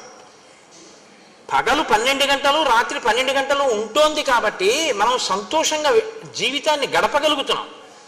ఇప్పుడు సూర్యాస్తమయాలు ఆగిపోతే దేవతలందరూ ఇప్పుడు ఎవరిని ప్రార్థించాలి అంటే వెళ్ళి ఆ మహాతల్లి అనసూయమ్మని ప్రార్థన చేయండి అన్నారు. ఆ తల్లి అనసూయ, నీకేం పర్వాలేదు, సూర్యోదయం అవని నీ భర్త మరణిస్తాడు, నా తపశ్శక్తి చేత నేను మళ్ళీ బ్రతికిస్తానని సూర్యోదయం అయ్యేటట్టు చేసి ఆవిడ మళ్ళీ ఆమె భర్తని బ్రతికించి ఆవిడ 5వ తనాన్ని నిలబెట్టింది. అంత గొప్పది అటువంటి తల్లి. ఈమె తామిమాం సర్వభూతానాం నమస్కార్యాం యశస్వినీం, ఈమె సర్వభూతముల చేత కూడా నమస్కరింపబడడానికి యోగ్యురాలు. అందుకే ఎక్కడెక్కడ అనసూయాస్వరూపంగా సువాసిని పూజ చేస్తారో అక్కడక్కడ అది చూసిన వాళ్ళకి 5వ తనం నిలబడుతుంది. అది చూసిన వాళ్ళకి దేవతల యొక్క అనుగ్రహం కలుగుతుంది. మీకు సృష్టిలో అనసూయలా ప్రవర్తించినటువంటి వాళ్ళు, ఆ పాతివ్రత్యం అంత గొప్పది. ఎప్పుడూ మీరు గుర్తుపెట్టుకోండి, శాస్త్రం ఎలా మాట్లాడుతుందంటే పురుషుడిది తపస్సు గొప్ప, ఆడదానిది పాతివ్రత్యం గొప్ప. ఆడది పురుషుణ్ణి అనుగమించగలిగితే చాలు. అలా అనుగమించగలిగితే ఆమెకు అంత తపశ్శక్తి వస్తుందంతే. ఆవిడ అటువంటి స్థితిని చేరుకుంటుంది. ఆర్షధర్మం అంతే మాట్లాడుతుంది. కాబట్టి ఇప్పుడు అనుగమించింది నన్ను, అలా అంత స్థితిని పొందింది. ఇటువంటి తల్లి సర్వభూతముల చేత నమస్కరింపబడడానికి యోగ్యురాలైంది. మనుష్యులు కాదు, సమస్త భూతములు అనసూయకి నమస్కారం చేస్తాయి ఈ ఆశ్రమంలో. అటువంటి తల్లి వృద్ధాం అక్రోధనాం సదా, చాలా వృద్ధురాలైపోయింది. అక్రోధనాం, ఆమెకి క్రోధం ఉండదు, ఆమెకి కోపం ఉండదు. కోపం ఎందుకు ఉండదండి? కోపం ఉండకపోవడం ఏంటి? కోపం ఉండకపోవడం అంటే కోపం ఎక్కడి నుంచో రాదు కదండి. కాకినాడ నుంచి నేను వచ్చినట్టు కోపం ఎక్కడి నుంచైనా వస్తుంది ఏంటి? కోపం ఎక్కడి నుంచి రాదు. కామక్రోధశ్చ లోభశ్చ దేహే తిష్టంతి తస్కరాహ. జ్ఞానరత్నాపహారాయ తస్మాత్ జాగ్రత్త జాగ్రత్త అంటారు శంకరాచార్యుల వారు. కోపం అన్నది ఇక్కడి నుంచే వస్తుంది. ఇక్కడి నుంచి పైకి లేవడానికి అవకాశం కోసం ఎదురు చూస్తుంటారు. అవకాశం చిక్కిందనుకోండి పైకి వస్తుంది అంతే. ఒక్కసారి వచ్చేటప్పటికి మీ రూపం మారిపోతుంది. మీ స్థితిని మీరు అప్పటి వరకు ఎలా ఉంటారో దాన్ని చంపేసి మీలోంచి ఒక కొత్త వ్యక్తిని పుట్టించగలదు క్రోధం. ఇది పుట్టదు అంటే రెండు కారణములకు పుట్టదు. ఒకటేమిటో తెలుసా అండి? మీకన్నా అధికుల్ని చూసి మీరు నమస్కరించినటువంటి లక్షణానికి. క్రోధం ఎందుకు ఇంకా? ఆయన మనకన్నా అధికుడు కాబట్టి ఆయన చెప్పిన మాట మనం విందాం. కోపం ఎందుకు ఇంకా? మనకన్నా తక్కువ వాడు, ఆయన వృద్ధిలోకి రావాలని కోరుకున్నాం కాబట్టి తెలియదు కదా పాపం, దోషం చేస్తుంటాడు. ఇంకా క్రోధం ఏమిటండి? ఇది ఆవిడ మాతృహృదయం కాబట్టి ఆవిడికి అసలు క్రోధం అన్నది రాదయ్యా. ఎప్పుడు ఆవిడ వృద్ధురాలైపోయింది. ఎంత తపస్సు చేసిన పండు ఆవిడ, అంతటి గొప్ప తల్లి. అనసూయాతియాలోకే కర్మభిఖ్యాతిమాగత. ఆమెకి ఎన్నడూ కోపము ఎరుగని తల్లి కాబట్టి, ఎప్పుడూ శాంతమూర్తి కాబట్టి, పెద్ద ముత్తైదువ కాబట్టి ఆమెకి అనసూయ అని పేరు వచ్చింది. ఆమె కర్దమ ప్రజాపతి దేవహూతిల యొక్క కుమార్తె. ఆమెని ఒకానొకప్పుడు త్రిమూర్తులు వెళ్ళిపోతున్నారు. అత్రి మహర్షి ఆశ్రమం నుంచి తమ దివ్య విమానాల్లో వెళ్ళిపోతుంటే విమానాలు ఆగిపోయాయి. ఆగిపోతే వాళ్ళు ఎందుకు వెళ్ళటం లేదు విమానం అని అడిగారు. కింద అత్రి మహర్షి ఆశ్రమం ఉంది, అనసూయం ఉంది. వారు ఉన్న చోట పైన మీరైనా సరే, మీరు త్రిమూర్తులైనా సరే మీ విమానాలు ఎగరవన్నారు. అంటే త్రిమూర్తులకి ఆవిడ యొక్క కీర్తిని మరింత ప్రకాశింప చెయ్యాలనిపించింది. మీరు ఎప్పుడు గుర్తుపెట్టుకోండి. అంతేగాని అర్థం బద్దం లేకుండా ఉత్తినే ఆవిడని పరిశీలన చేయడం కోసం రావడం అలాంటి పిచ్చ పనులు చేయరు త్రిమూర్తులు. మీరు జాగ్రత్తగా గమనించాలి శాస్త్రాన్ని. ఇంత గొప్ప తల్లి అంటే ఈవిడ ఖ్యాతి లోకానికి తెలియాలి. ఆవిడ ఖ్యాతి ఆవిడ లోకానికి చెప్పుకునే ప్రయత్నం చేయదు. ఆవిడకి అలాంటి పనులే ఉండవు. ఆవిడ తపస్సు ఆవిడంతే. కానీ ఆవిడ గొప్పతనం లోకానికి తెలియాలి. లోకానికి చెప్పడం ఎందుకు? ఆవిడికి కీర్తి తెస్తే వీళ్ళకి ఏమిటి వస్తుంది? ఆదర్శంగా తీసుకుని మిగిలిన వాళ్ళు బతుకుతారు. అందుకు చెప్పాలి దేవతలు. కాబట్టి ఇప్పుడు త్రిమూర్తులు బ్రాహ్మణ రూపాల్లో భోజనానికి వెళ్ళారు. అత్రికి ధర్మం ఉంది, అతిథి దేవోభవ. అందుకని ఆయన వాళ్ళని నిమంత్రణం చేశాడు, వచ్చి కూర్చుని భోజనం చేయొచ్చు. వాళ్ళు అన్నారు తీరా భోజనానికి కూర్చున్నాక, మేము ఒక వ్రతంలో ఉన్నాం. ఆ వ్రతంలో మాకు నియమం ఏమిటంటే, యజమాని భార్య మాకు వడ్డన చేసేటప్పుడు యజమాని వడ్డన చేస్తాడు, పరిశేచనాన్ని యజమాని వేస్తాడు. అది పెద్దలు వస్తే భోజనం పెట్టేటటువంటి తీరు. అందుకే పెద్దలు వస్తే భోజనం పెడుతున్నావు అనరు. అదేం గుర్రం కాదు, గాడిది కాదు అన్నం పెట్టడానికి. నువ్వు దేవతార్చనకి పిలుస్తారు. ఆయన యజ్ఞం చేయడంతో సమానం అది. అంటే పరిశేచనానికి వేస్తారు జలాన్ని చేతిలో 5 మాటలు మీరు వేస్తారు. ఆయన స్వాహాకారంతో తీసుకుంటాడు 5 మాటలు. కాబట్టి ఇది శాస్త్ర మర్యాద కనుక ముగ్గురిని పిలిచి భార్యని వడ్డించమన్నాడు. భార్య వడ్డించకుండా ఇంట్లో పనిపిల్ల వడ్డించకూడదు. అది నీ పొగరుకి లక్షణం. నీ భార్య ఉన్నదందుకు పెద్దలు వస్తే వడ్డించడానికి. అంతేకాని తను ఎక్కడో కూర్చుని ఇంట్లో పనిపిల్ల వడ్డించడం మర్యాదకి భంగపాటది. ఎక్కడ ఎందుకున్నారో, ఎవరు ఏ ఆశ్రమంలో ఎందుకున్నారో అది తెలుసుకుని ప్రవర్తించాలి. అందుకే స్నాతకం చేసి గురువుగారు చెప్తాడు, ఎందుకున్నావో తెలుసా ఇప్పుడు గృహస్థాశ్రమంలో పెడుతున్నది, నేర్చుకో, అతిథి దేవో భవ అని చెప్తాడు. కనుక ఇప్పుడు అనసూయమ్మ వడ్డించాలి. వాళ్ళు అన్నారు మా వ్రతం ఏమిటంటే ఇవాళ మేము భోజనం చేసేటప్పుడు ఆ యజమాని భార్య మాకు నగ్నయ్యి వడ్డించాలి. అంటే ఒంటి మీద వస్త్రం లేకుండా వడ్డించాలి. ఇప్పుడు ఇది ఆమెకి చెందిన విషయం. ఆవిడ అలా వడ్డిస్తుందా వడ్డించదా? అత్రి ఏమనలేదు. అదేం మీ అసాధ్యం కూడా, అదేమి వ్రతం రా మీకు అని ఆయన అనలేదు. ఇది ఎక్కడుంది ఈ వ్రతం అనలేదు. ఆయన వెళ్ళి భార్యని అడిగాడు. వాళ్ళకి అది నియమం అంటారు. ఎందుకంటే అతిథి కూర్చున్న తర్వాత నువ్వు ఏ కారణం చెప్పి లేపేయకూడదు. ఇది మర్యాద అండి మనకి శాస్త్రంలో. అంత ఉదారంగా మాట్లాడే మన శాస్త్రాలు. అమృతాన్ని ఇచ్చేసాడంతే, తెలిసి కూడా రాక్షసులని. పంక్తిలో కూర్చుంటే లేపకూడదు. కాబట్టి ఏమి నేర్చుకుంటున్నాం మనం? మనకి నేర్పే పురాణాలు. కాబట్టి ఇప్పుడు వెళ్ళి వాళ్ళకి నగ్నగా వడ్డించాలట. మరి వడ్డిస్తావా అన్నాడు. ఆవిడంది అది పెద్ద విషయమా, అలాగే వడ్డిద్దాం అని. ఆవిడ ముందు బట్ట కట్టుకుని వచ్చింది.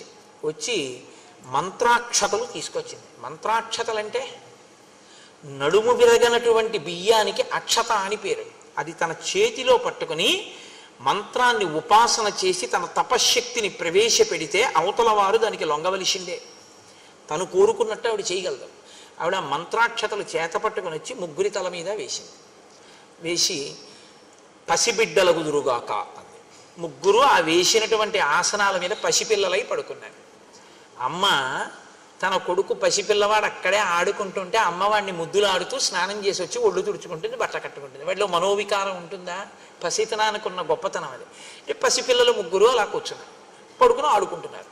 ఆవిడ వడ్డించేసింది, వెళ్ళి బట్ట కట్టుకుంది, వచ్చింది, ముగ్గురి మీద మంత్రాక్షతలు వేసింది, తినండి. ముగ్గురు త్రిమూర్తులు ఏ రూపాల్లో వచ్చారో ఆ రూపాల్లో తిన్నారు.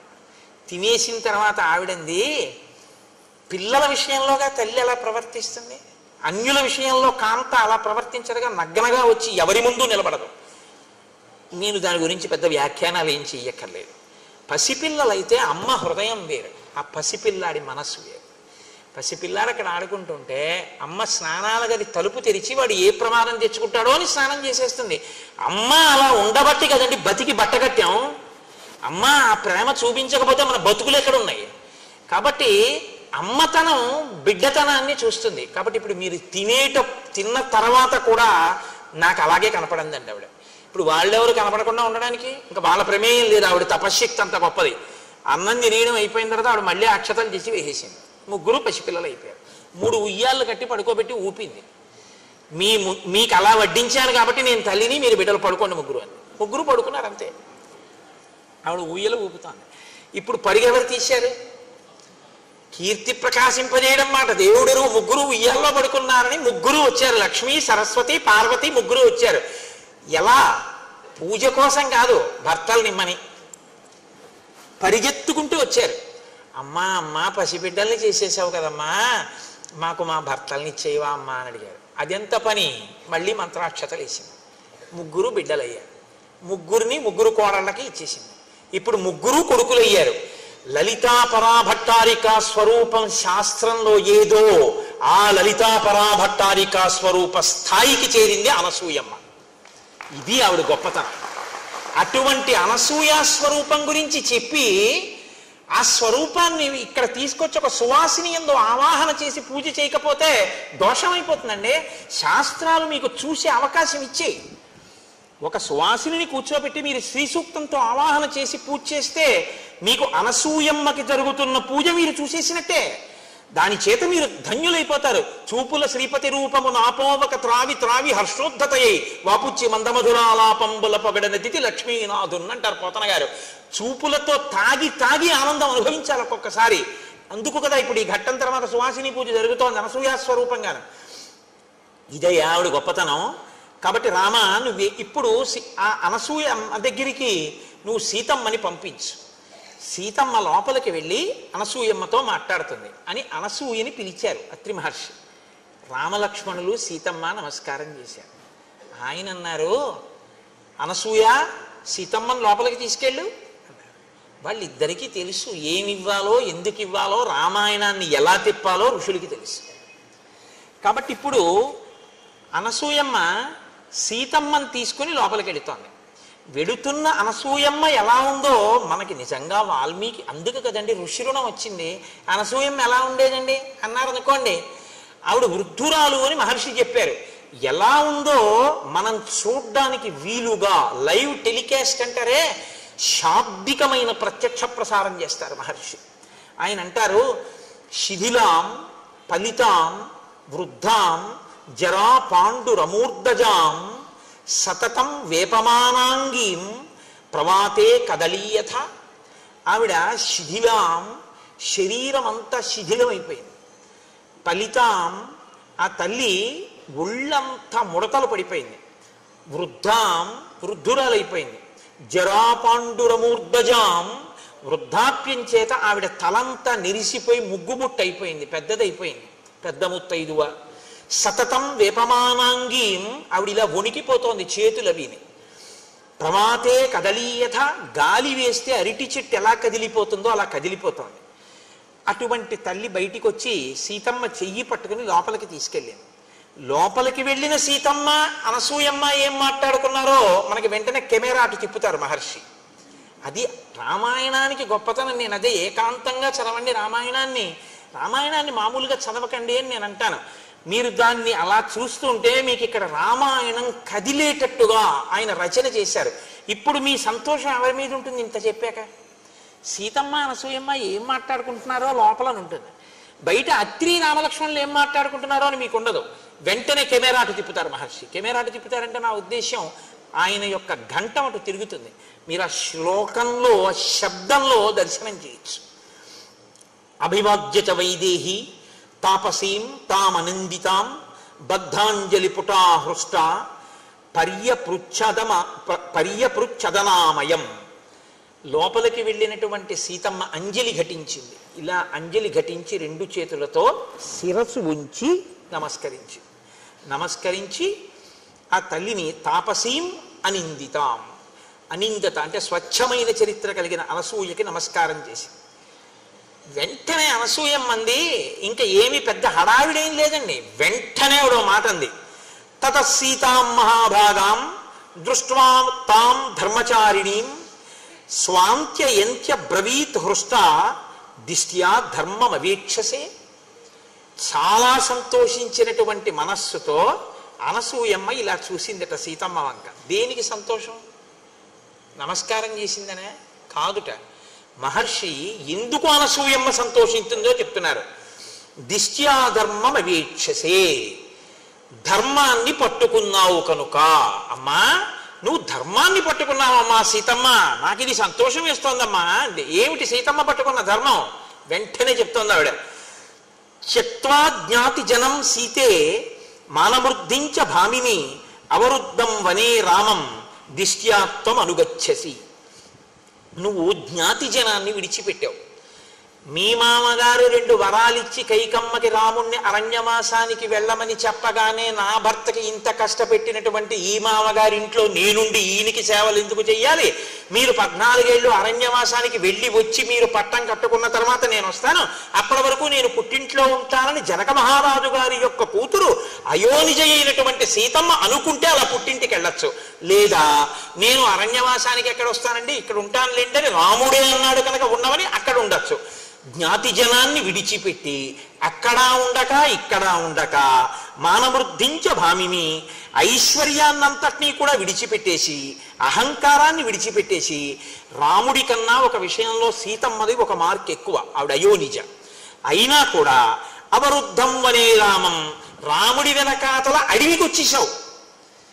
దిష్ట్యాత్వం అనుగచ్చసి, రాముణ్ణి పట్టుకున్నావు, ధర్మాన్ని పట్టుకున్నావు, భర్తని అనుగమించావు. భర్త వెంట ఉండాలి ఆడది, భర్త వెనక ఉండడం, భర్తని అనుగమించడం కన్నా పూజ ఇంకొకటి లేదు.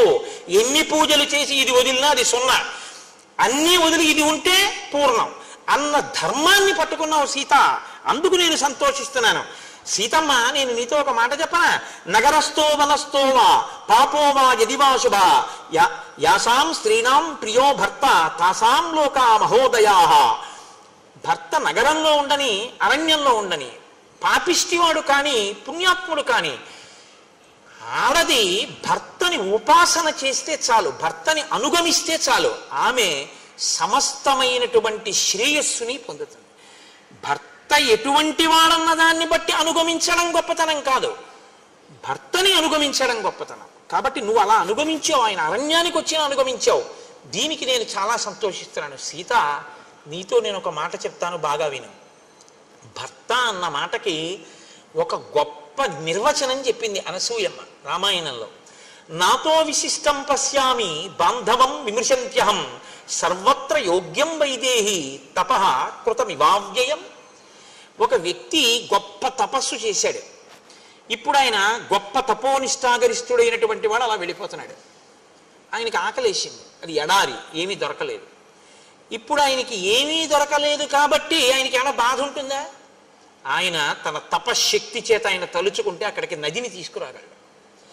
ఆయన సాక్షాత్ అన్నపూర్ణమ్మని పిలిచి అన్నం వడ్డించుకుని తినగలడు. నిన్నను చూడలా భరద్వాజ మహర్షి తపశ్శక్తి ఏమిటో మీరు? తపశ్శక్తి తన నుంచి వేరుపడకుండా తనలోనే ఉండి తనని రక్షిస్తున్నట్టు భర్త అనేటటువంటి వాడు భార్యకి సిద్ధమైన తపస్సు లాంటి వాడు, అలా రక్షిస్తూ ఉంటాడు. ఎక్కడికి వెళ్ళు ఆయన యొక్క అని కీర్తి పొందుతుంటాం. కాబట్టి అమ్మా, భర్త అంటే అంత గొప్పవాడమ్మా. నత్వేమవగచ్చంతి గుణదోషమసస్య కామ వ్యక్తవ్య హృదయ భర్తృనాథాశ్చరంత్యాహ.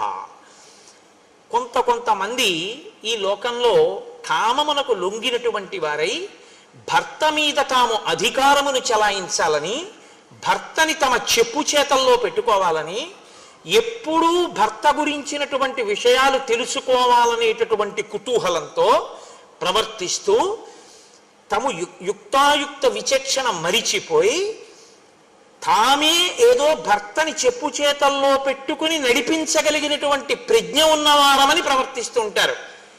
అది చాలా నింద్యమైనటువంటి పని. అలా ఉండకూడదమ్మా అని అనసూయమ్మ అంటూ, నువ్వు ఎప్పుడూ ఎలా ఉండాలని నేను ఆశీర్వచనం చేస్తున్నానో తెలుసా? తదేవమేనం త్వమనువ్రతా సతి పతివ్రతానాం సమయానువర్తిని భవస్వభర్తు సహధర్మచారిణి యశశ్చ ధర్మంచ తతస్సమాప్స్యసి. నీకు ఎన్నడూ కూడా రామునే అనుగమించేటటువంటి లక్షణము ప్రకాశించి ఉండుగాక. ఎన్నడూ నీవు పతివ్రతవై ఉందువు కాక. నీవు ఎప్పుడూ సహధర్మచారిణివై ఉందువు కాక. దాని వలన నీకు లోకంలో విశేషమైనటువంటి ధర్మావలంబకురాలవన్న కీర్తి ప్రకాశించుగాక. లోకంలో దాంపత్యము అంటే ఇంక ఎవ్వరినీ చెప్పరు. వరుణ్ణి నారాయణుడిగా తీసుకొచ్చిన దాంపత్యం అంటే మాత్రం ఎలా బతకండి అని చెప్తారంటే సీతారాములే, సీతారాముల్లా బతకండి అంటారు. అంటే అంతగా ఒకరినొకరు అనుగమించిన వారై, ఒకరి మనసులో ఒకరుండి, ఆమెకు ఆయనకు అభేదమై ఇద్దరుగా తిరుగుతున్న ఒక్కరై బతకినటువంటి స్థితికి సీతారాముల దాంపత్యం పరాకాష్ఠగా ప్రతీకగా నిలబడుతుంది. కాబట్టి అనసూయమ్మ ఈ మాట చెప్పి సంతోషిస్తే సీతమ్మంది, అమ్మా నైతదాశ్చర్యమార్యాయ యన్మాం తమభిభాషసే విదితుం తుం మహాప్యేతత్ మమాప్యేతత్ యథా నార్యాః పతిర్గురుః. తల్లి, నీవు ఇంత మహాపతివ్రతవి కాబట్టి ఇటువంటి మాటలు చెప్పడం ఆశ్చర్యం లేదమ్మా. కానీ అమ్మా, నాకు కూడా ఈ విషయంలో మంచి పూనిక ఉంది. యథా నార్యాః పతిర్గురుః. పతి అనేటటువంటి వాణ్ణి ఎప్పుడూ ఆడది అనుగమించాలి అనేటటువంటి విషయంలో నేను పూనిక ఉన్నదానను. అమ్మ, లోకంలో గుణములు లేనటువంటి వాణ్ణి కూడా అనుగమించేటటువంటి వాళ్ళు ఉన్నారు పతివ్రతలై. తన కళ్ళెదుట వేరొక భార్యతో క్రీడిస్తున్నటువంటి వాణ్ణి కూడా క్షమించగలిగినటువంటి భార్యలు ఉన్నారు. లేదా మీకు రామాయణంలో ఏదైనా మండోదరి కనపడదా? మండోదరి పతివ్రత కాదా? మహాపతివ్రత. అమ్మ, వాళ్ళు గొప్ప తప్ప నేను రాముణ్ణి అనుగమించడం పెద్ద గొప్పతనమే ఉందమ్మా. రాముడు ఎటువంటి వాడో తెలుసా? కిం పునర్యో గుణశ్లాఘ్య సానుక్రోశో జితేంద్రియ స్థిరానురాగో ధర్మాత్మ మాతృవత్ పితృవత్ ప్రియ. అమ్మా, ఎన్ని గుణములు ఉన్నాయమ్మా మహానుభావుడికి! ఇంద్రియములను జయించినటువంటి వాడమ్మా, దయాళువమ్మా, స్థిరమైన అనురాగం ఉన్నవాడమ్మా. కొన్నాళ్ళు ఈ భార్య యందు అనురాగంతో ఉండి రేపు పొద్దున్న ఇంకో భార్యని స్వీకరించేటటువంటి లక్షణం ఉన్నవాడు కాదమ్మా ఆయన. స్థిరమైన అనురాగం ఉన్నవాడమ్మా. మాతృవత్ పితృవత్ ప్రియ. ఆయన తల్లి తండ్రి యందు ప్రేమ ఎలా ఉంటుందో నాకు రాముని యందు ప్రీతి అలా ఉంది, ప్రేమ అలా ఉంది. మీరు బాగా జ్ఞాపకం పెట్టుకోండి ఈ మాటలకు అర్థం. ఇవాళ ద మోస్ట్ డిస్టార్టెడ్ వర్డ్ ప్రేమ అంటే, నేను ఆంగ్ల భాష ఉపయోగించానని మన్నించండి, అంతగా ఏ పదము కూడా లోకంలో తప్పుగా వాడబడనటువంటి మాట ఏదైనా ఉంటే ప్రేమ అన్న మాటే. ప్రేమ అన్న మాటని ఎవరి ఇష్టం వచ్చినట్టు వాళ్ళు వాడేస్తున్నారు. కామము అన్న మాటని చెప్పవలసిన చోటది చెప్పకుండా ప్రేమ అన్న మాటతో దాన్ని పూర్ణ చేస్తున్నారు. మీరు మాటని కానీ ఒక చోట చెప్పవలసిన దాన్ని ఇంకొక మాట పెట్టేస్తే జీవితాలు పడిపోతాయి. తెలుసా అండి? ఎందుకో తెలుసా? ప్రేమ అన్న మాటకు అర్థం ఏంటంటే, ప్రతిఫలాన్ని అపేక్షించకుండా అవతలి వ్యక్తి యొక్క అభ్యున్నతిని చిట్ట చివరి శ్వాస వరకు కోరుతూ వారి అభ్యున్నత కొరకు తన జీవితాన్ని కూడా పరిత్యజించగలిగినటువంటి స్థితి ఉన్నటువంటి వ్యక్తికి ప్రేమ కలిగిన వాడు అని పిలుస్తారు. ఇది ఎవరికి చెల్లుతుందంటే తల్లికి, తండ్రికి, గురువుకి, భర్తకి, వీళ్ళకి చెందుతుంది. ఎందుకనంటే ఒక తల్లి బిడ్డను ఎందుకు ప్రేమిస్తుంది? కడుపులో ఎందుకు పెట్టుకుంది?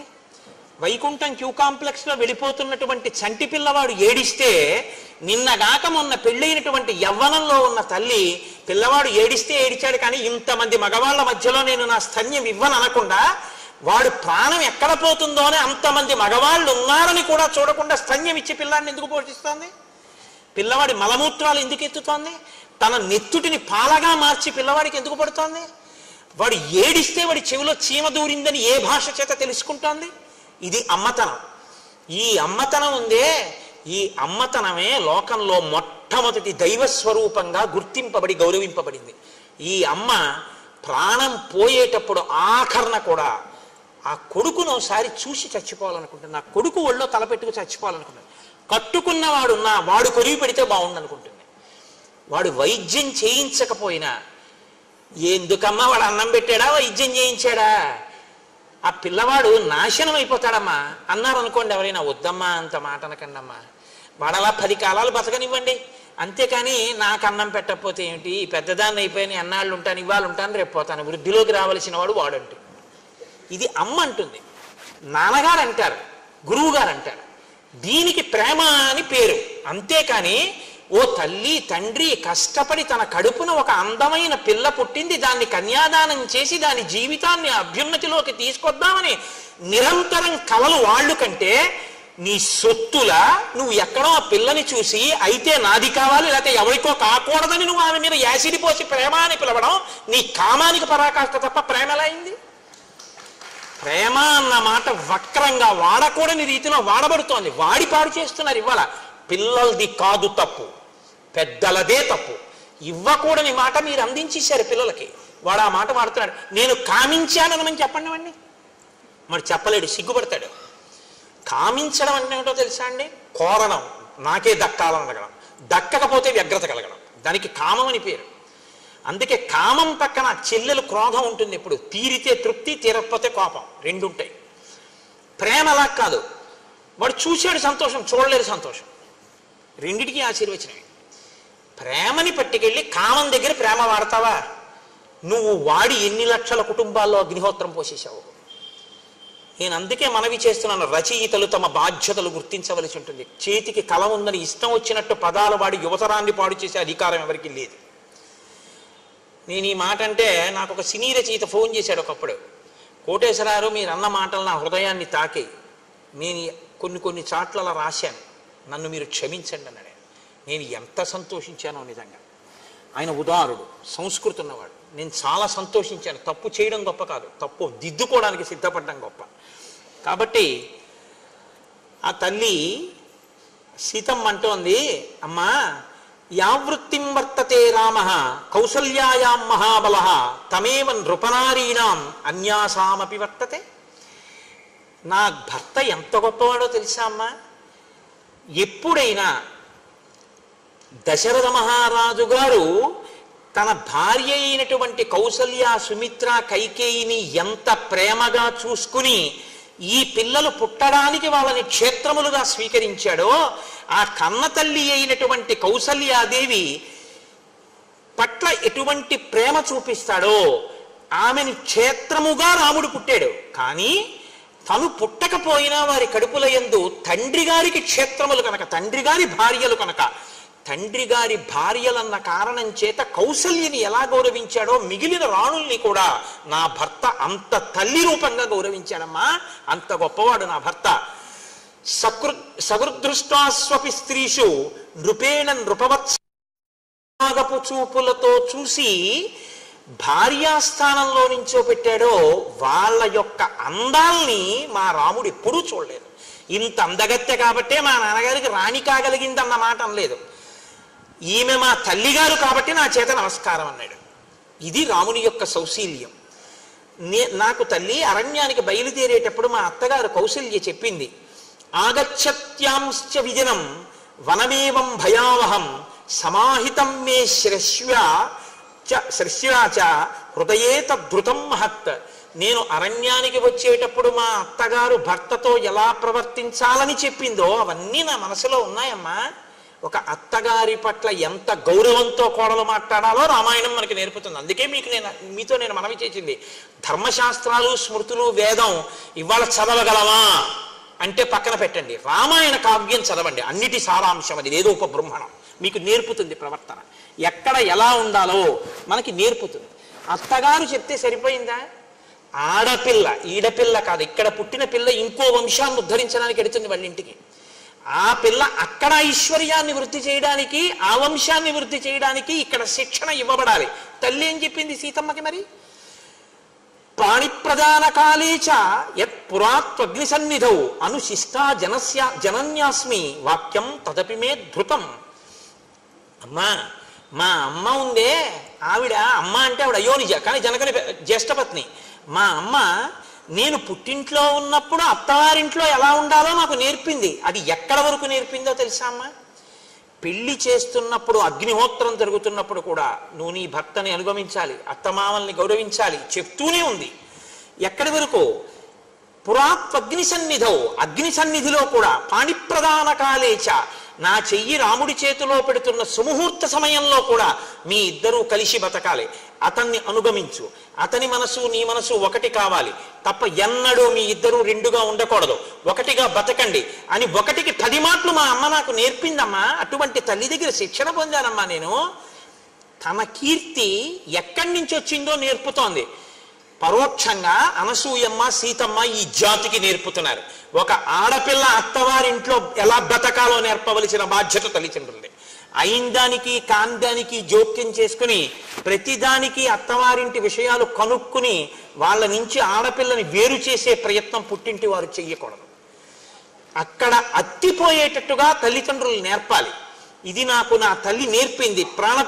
పాణిప్రదాన కాలేచ యత్పురాత్మగ్ని సన్నిధౌ అనుశిష్టా జనన్యాస్మి వాక్యం తదపి మే ధృతం. నన్ను బాగా మీరు అర్థం చేసుకోండి. నేను ఎవరిని తక్కువ చేయట్లేదు, ఎవరిని ఎక్కువ చేయట్లేదు. పురుషుడు ఎక్కువ కాడు, స్త్రీ తక్కువ కాదు. అసలు ఆ మాటకు వస్తే నా మొదటి నమస్కారం ఆడదానికి. ఎందుకంటే తల్లి జన్మ ఇచ్చింది కాబట్టి ఈ శరీరం ఉంది. నేను చెప్పడం ఏంటంటే శాస్త్రాలు చెప్పాయి, పురుషుడు నేల మీద పడి నమస్కారం చేయాలి, ఆడది అలా పడక్కర్లేదని చెప్పారు. ఎందుకు పడక్కర్లేదని అడిగారు. ఏ స్థానంలోంచి నువ్వు జన్మ పొందావో, ఏ 2 స్థానముల దగ్గర బతికుండడానికి పాలు తాగావో ఆ 2 గౌరవింపబడాలి, అవి నేలని తగలక్కర్లేదన్నారు. అందుకే ఆడది నేల మీద పడి నమస్కారం చేయదు. ఆడదానికి శాస్త్రాలు అంత పెద్దపీట వేసి గౌరవించేయి. నేను గౌరవించడం ఏంటి? శాస్త్రం నమ్మాను కాబట్టి నేను గౌరవిస్తున్నాను. కాబట్టి స్త్రీకి సనాతన ధర్మంలో, స్మృతిలో, శాస్త్రంలో వేసినంత పెద్దపీట బహుశా ఎక్కడా ఎవ్వరూ వేయరు. నీకు చేత కాకపోతే, నువ్వు పురాణం చదవకపోతే, నువ్వు కావ్యాలు చదవకపోతే నీకు ఇంకోలా కనపడచ్చు, నువ్వు చదివితే ఆ మాట నువ్వు అనలేవు. కాబట్టి సీతమ్మంది, అమ్మ నాకు నేర్పిందమ్మా మా అమ్మ, నవీకృతంతు తత్సర్వం వాక్తైస్తే ధర్మచారిణి పతి శుశ్రూషణాన్ నార్యా తపో నాణ్య విధీయతే. అమ్మ నాకు ఒక విషయం బాగా తెలుసు. ఏమిటో తెలుసా? అసలు ఆడది ప్రత్యేకంగా తపస్సు అనేటటువంటిది వేరే చెయ్యక్కర్లేదు. ఎందుకో తెలుసా? ఆయన గాయత్రి చేసుకోవాలి, సంధ్యావందనం చేసుకోవాలి. ఆయన సంధ్యావందనానికి స్నానం చేశాక నీళ్ళెట్టింది, అయిపోయింది ఆవిడ తపస్సు. ఆయన చేసిన గాయత్రిలో సగం ఈవిడికి వేసారు. ఆయన జపం చేసుకుని వచ్చి భోజనానికి కూర్చున్నాడు, ఆయనకి అన్నం వండి పెట్టింది, ఆయన చేసిన పూజలో సగం ఈవిడికి వేసేసారు. ఆయన ఓ దేవాలయం కట్టడానికి విరాళం ఇచ్చాడు, అందులో సగం ఆవిడికి వేసేశారు. అందుకే ధర్మపత్ని సమేతస్య అంటే చాలు పడిపోయింది, అనకపోయినా పడిపోతుంది. ఎందుకో తెలుసా అండి? అలా ఓ దేవాలయం కట్టడానికి విరాళం ఇవ్వడానికి కావలసిన రీతిలో ద్రవ్యాన్ని ఆర్జన చెయ్యడానికి, పురుషుడు తిరగడానికి కావలసిన బలాన్ని సంతరింపజేయడానికి వంట చేసి పెట్టింది ప్రేమతో. కాబట్టి సగం ఫలితం ఆవిడికి వేశారు. కాబట్టి అమ్మా, ఆడదానికి తపస్సు అంటే భర్తని సంతోషంగా ఉంచడమే. ఇది లోకంలో ఎందుకు చెప్పారో తెలుసా అండి? ఇంత గొప్ప మాట. భర్తకి శాంతి స్థానం భార్య, భార్యకి శాంతి స్థానం భర్త. బయట ఎన్ని ఇబ్బందులు కలగనివ్వండి, భార్య సంతోషంగా పలకరిస్తే ఆయన సంతోషిస్తాడు. ఆవిడ ఎంత దరిద్రంలో ఉండనివ్వండి, ఎంతమంది ఏమననివ్వండి, భర్త ఒక్కడు గుండెల్లో పెట్టుకున్నాడు అనుకోండి చాలు సంతోషంగా. దీనికి ఒక మాట చెప్తుంటారు పెద్దలు, సముద్రం లోపలికి వెళ్ళి జాలరులో 6 నెలలకోసారి ముత్యాలన్నీ ఏరి జాగ్రత్తగా పట్టుకొచ్చి భార్యల మెళ్ళల్లో వేసేవారట. ఒక జాలరి వెళ్ళేవాడు కాదుట. ఆ ఒడ్డున ఉన్నటువంటి నత్తగుల్లలన్నీ ఏరి, శంఖాలు ఏరి, దండలు గుచ్చి భార్య మెడలో వేశాట. ఇన్ని నగలు వేసినటువంటి వాళ్ళకన్నా నత్తగుల్లలను శంఖాలు వేసుకున్నటువంటి ఈవిడలో ఎక్కువ తేజస్సు ఉండేది. ఎందుకని అడిగారట. రోజు మా ఆయనకి నేను ఎదురుగుండా ఉండి కనపడి నా ముఖం చూస్తే ఆయన సంతోషిస్తారు, ఇంతకన్నా ఏం కావాలి? 6 నెలలు సముద్రంలోకి వెళ్ళి తెచ్చిన ముత్యాలు వేసుకుంటేనే తృప్తి, అందుకని ఈవిడ ముఖం ఎక్కువ శోభించింది అన్నారు. ఆవిడికి ఈయనకి ఆవిడ శాంతి స్థానాలు. ఆ శాంతి పాడు కాకుండా చూడాలి. కొత్తదనం శాంతి పాడవడానికి కారణం. ఎంతో కలిసి ఉంటాయి కుటుంబాలు. తెలిసి తెలియని తనంతో గబుక్కుని వచ్చి భార్య నేరం చెప్పింది అనుకోండి ఎవరి మీదో, ఏమిటండి మీ తమ్ముడు అలా మాట్లాడుతుంటాడు అస్తమానం, నా మనసు చిన్నబుచ్చుకుంటోంది అంటే అతనికి అప్పటి వరకు తమ్ముడితో కలిసి ఉన్నవాడికి తమ్ముడి మీద కోపం వస్తుంది. అందుకే సన్నికళ్ళు తొక్కించి మంత్రం చెప్తారు పెళ్లిలో. అమ్మ ఈ రాయి తొక్కినా, గౌరవించినా, పచ్చడి చేసినా, పసుపు కొమ్మెట్టినా ఎంత స్థిరంగా ఉందో, నువ్వు అత్తవారి ఇంట కూడా కొంచెం ఓర్చుకుని ఆ స్థిరభావంతో ఉండు, లేకపోతే గడపలు చాలా అయిపోతాయమ్మా. ఈ ఐకమత్యత విచ్ఛిన్నం అయిపోతుంది. నువ్వు కొంచెం గట్టిగా నిలబడితే కుటుంబాలు కలిసి ఉంటాయి అని ఉదార బుద్ధితో వేదం నేర్పుతుంది. ఆడపిల్లకి ఎంత నేర్పుతుందో మగపిల్లవాడికి అంతా నేర్పుతుంది సుమండి. అన్నీ మాకేనా అనకండి, మళ్ళీ అన్నీ నేర్పుతుంది. ఇప్పుడు నేను వివాహ మంత్ర ప్రాశస్త్యము అన్న విషయం మీద మాట్లాడటలేదు కాబట్టి నేను వాడి జోలికి ఎక్కువగా వెళ్ళటం లేదు. కాబట్టి అమ్మా నాకు ఈ విషయం తెలుసు. ఇలా పతినదికి మించినటువంటి సావిత్రి, రోహిణి మొదలైనటువంటి వాళ్ళు దేవలోకాల్ని చేరుకున్నారు అన్న విషయం కూడా నాకు తెలుసు అని ఆ తల్లి అంది. అమ్మా నేను చాలా సంతోషించానంటే అనసూయమ్మంది, కింతే కరవాణి బ్రవీహిమే, నీకు ఒక వరం ఇద్దాం అనుకుంటున్నాను, ఏం వరం కావాలో కోరుకో, నీ మాటలకి సంతోషించాను సీతమ్మ అంది. అంటే ఆవిడంది, కృతమిత్యబ్రవీత్ సీత తపోబల సమన్వితాం. అమ్మా నాకు ఇంకా వేరే కోరికలు ఏంటమ్మా, నాకు ఇంకా వేరే కోరికలు ఏమక్కర్లేదు, నువ్వు ఇంత మంచి మాటలు చెప్పావే అవే నాకు కోరికలు. ఈ మంచి మాటలు వినాలని కోరుకోవాలి. కాబట్టి అమ్మా ఇంత మంచి మాటలు చెప్పావు, ఇంకింతకన్నా వరం ఏమిటమ్మా, నాకేం అక్కర్లేదు అంటే ఆవిడంది, కాదు కాదు నేను ఏదో ఒకటి చేస్తే తప్ప నాకు తృప్తి లేదు. ఇదం దివ్యం వరం మాల్యం వస్త్రమాభరణాని చ అంగరాగంచ వైదేహి మహార్షం చానులేపనం మయాదత్తమిదం సీతే తవ గాత్రాణి శోభయేత్ అనురూపమసంక్లిష్టం నిత్యమేవ భవిష్యతి అంగరాగేణ దివ్యేన లిప్తాంగీ జనకాత్మజే శోభయిష్యసి భక్తారం యథా శ్రీర్విష్ణుం అవ్యయం. ఎంత గొప్ప మాటలు వేసేస్తారండి మహర్షి నిజంగా. సీతమ్మ నీకు నేను బట్టలు ఇస్తున్నాను, ఈ బట్టలు నలగవు. నీకు అంగరాగములు ఇస్తున్నాను, ఇవి ఎప్పుడు శోభ తరగవు. అంగరాగములంటే శరీరముల యొక్క అంగముల యొక్క కాంతిని ఉద్దీపనం చేసేవి. ఇప్పుడు ఒక నుదురు ఉందనుకోండి, ఆ నుదురుగా అందం కన్నా నుదుటి మధ్యలో భ్రూమధ్యమునందు బొట్టుంచుకోండి, అందం దిగుడీకృతం అవుతుంది. ఎక్కడ ఏది పెట్టుకుంటే ఆ అంగములు శోభిస్తాయో దాన్ని అంగరాగం అంటారు. బొట్టు, చందనము ఇటువంటివి. అనులేపనము అంటే ఒంటికి రాసుకోవడం వల్ల శోభస్కరంగా ఉంటుంది. అంటే ఈ రోజుల్లో చెప్పాలంటే ఓ పౌడరు, ఫెయిర్ అండ్ లవ్లీ అనొచ్చేమో. కాబట్టి అంగరాగములు, అనులేపనములు ఇవి ఎప్పటికీ తరిగిపోయేవి కావు. ఓ గంట క్రితం రాసుకున్న పౌడర్ గంట పోయిన తర్వాత కుళ్ళు కంపు వస్తుంది. అలా కాదమ్మా, ఇవి రాసుకుంటే ఎప్పటికీ అలాగే ఉంటుంది సువాసన. అలా ఎలా ఉంటుంది? ఆవిడ తపశ్శక్తి అటువంటిది. కాబట్టి నేను ఇటువంటివి నీకు ఇస్తున్నాను, ఇవి నువ్వు ధరించి రాముడికి కనపడవు. భార్య అందానికి సంతోషించవలసినటువంటి అధికారం లోకంలో భర్తదొక్కడిదే. ఆమె యొక్క అదృష్టానికి సంతోషించగలిగినటువంటి సుసంపన్నమైన హృదయం బిడ్డలందరిది. అందుకే కదా మనకు అమ్మవారు 2 రూపాల్లో ఉంటుంది. శివకామ సుందరి, లలితా త్రిపుర సుందరి. శివకామ సుందరిగా ఉంటే శివుని మనసులో కామం కలిగించగలిగినటువంటి భార్య, ఆయనకొక్కరికే అందం. మనకో లలితా త్రిపుర సుందరి, లోకానికంతటికీ జగజ్జనని, మనకే అమ్మ, ఆయనకి భార్య అయిన అందగత్తె. ఇది ఈ హృదయం కనపడాలి. ఇప్పుడు ఎవరికి కనపడాలి? రామలక్ష్మణుల దగ్గరికి వెడితే రాముడు ఆవిడ్ని చూస్తే నీలతో ఇద మధ్యస్థ విద్యుల్లేకే భువాస్వర, లక్ష్మితో కూడిన నారాయణుడిగా కనపడాలి ఇప్పుడు ఆ ఆనందంతో. లక్ష్మణుడు అమ్మ మా వదిన ఎంత అదృష్టాన్ని పొందిందో, మా వదినమ్మకి ఇంత అదృష్టం కలిగిందని వదిన పక్కన అమ్మ చేర్చి వదినమ్మ అని మా వదినమ్మ ఇవన్నీ రాసుకొని 10 కాలాలు 5వ తనంతో ఇలా ఉండాలని బిడ్డను కోరుకున్నట్టు సంతోషించాలి సీతారాముల్ని చూసి. లక్ష్మీనారాయణులు లక్ష్మణుడికి కనపడాలి. సీతమ్మని చూసి సంతోషించినటువంటి ఆ శోభని చూసి సంతోషించినటువంటి హృదయపు పొంగు రాముడి ముఖంలో కనపడాలి. ఇవి అలా కనపడ్డాయిట వాళ్ళ దగ్గర. మనం ఎలా బతకాలో నేర్పుతారు. ఓ దంపతులు వస్తుంటే వాళ్ళిద్దరినీ చూసి అబ్బా లక్ష్మీనారాయణుల్లో ఉన్నారని నువ్వు అనగలగాలి.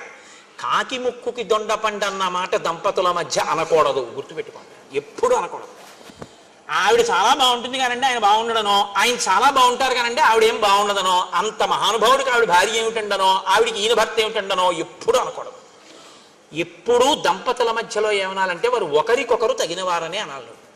అందుకే శంకర భగవత్పాదులు శివానంద లహరి చేస్తే పార్వతీదేవి గొప్ప పరమశివుడు గొప్ప అంటే కళాభ్యాం చూడాలంకృత చికళాభ్యాం నిజతపఫలాభ్యాం అంటారు. ఒకరికొకరు ఒకరి తపస్సుకొకరు ఫలమైన వారంటారు. రుక్మిణీ కళ్యాణం చేస్తే పోతన గారు తగునీ చక్రి విదర్భరాజతకున్ తథ్యంబు వైదర్భయుం తగునీ చక్రికి ఇంత మంచి తగునే దాంపత్యమీ ఇద్దరిని తగులం కట్టిన బ్రహ్మ నెర్పరి కదా దర్పాహ తారాతి అయ్యి అంటారు. ఒకరికొకరు తగిన వారంటారు. పెద్దలైన వారు అలా మాట్లాడతారు. పెద్దరికం లేని చిన్న మనసులు లేకి మనసులు ఇంకోలా మాట్లాడతాయి. నీ మనసుని నువ్వు సుసంపన్నం చేసుకోవాలి.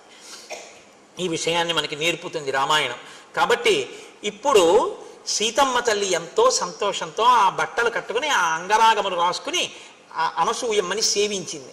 సేవించిన తరువాత అనసూయమ్మంది నీ కళ్యాణం గురించి నేను ఏదో విన్నాను, చాలా గొప్పగా చెప్తారు, ఏదో ఓసారి నీ కళ్యాణ ఘట్టం చెప్పండి.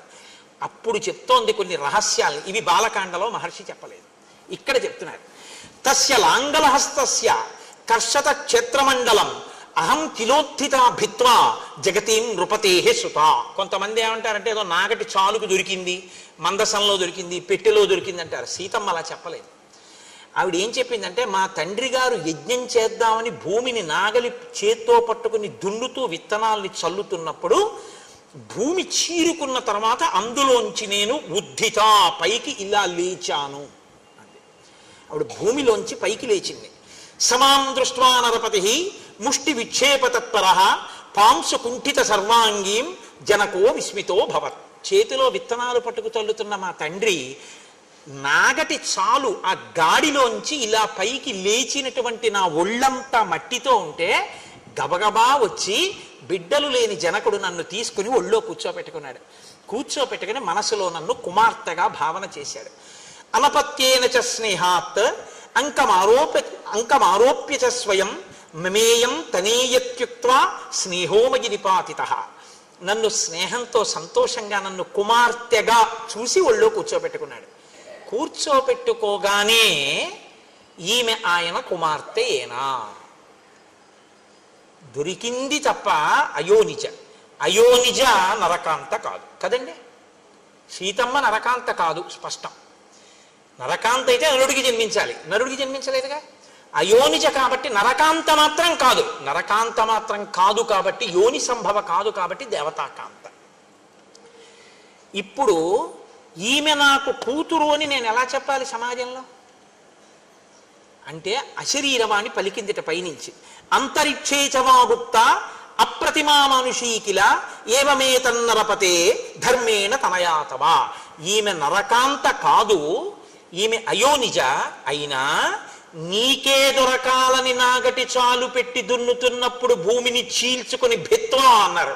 భూమిని చీల్చుకుని ఉద్ధిత పైకి లేచి నీకు కనపడి నీ ఒడి చేరింది కాబట్టి ఆమె నీకే దొరకాలని దొరికింది కాబట్టి ధర్మము వలన నీకే కుమార్తె.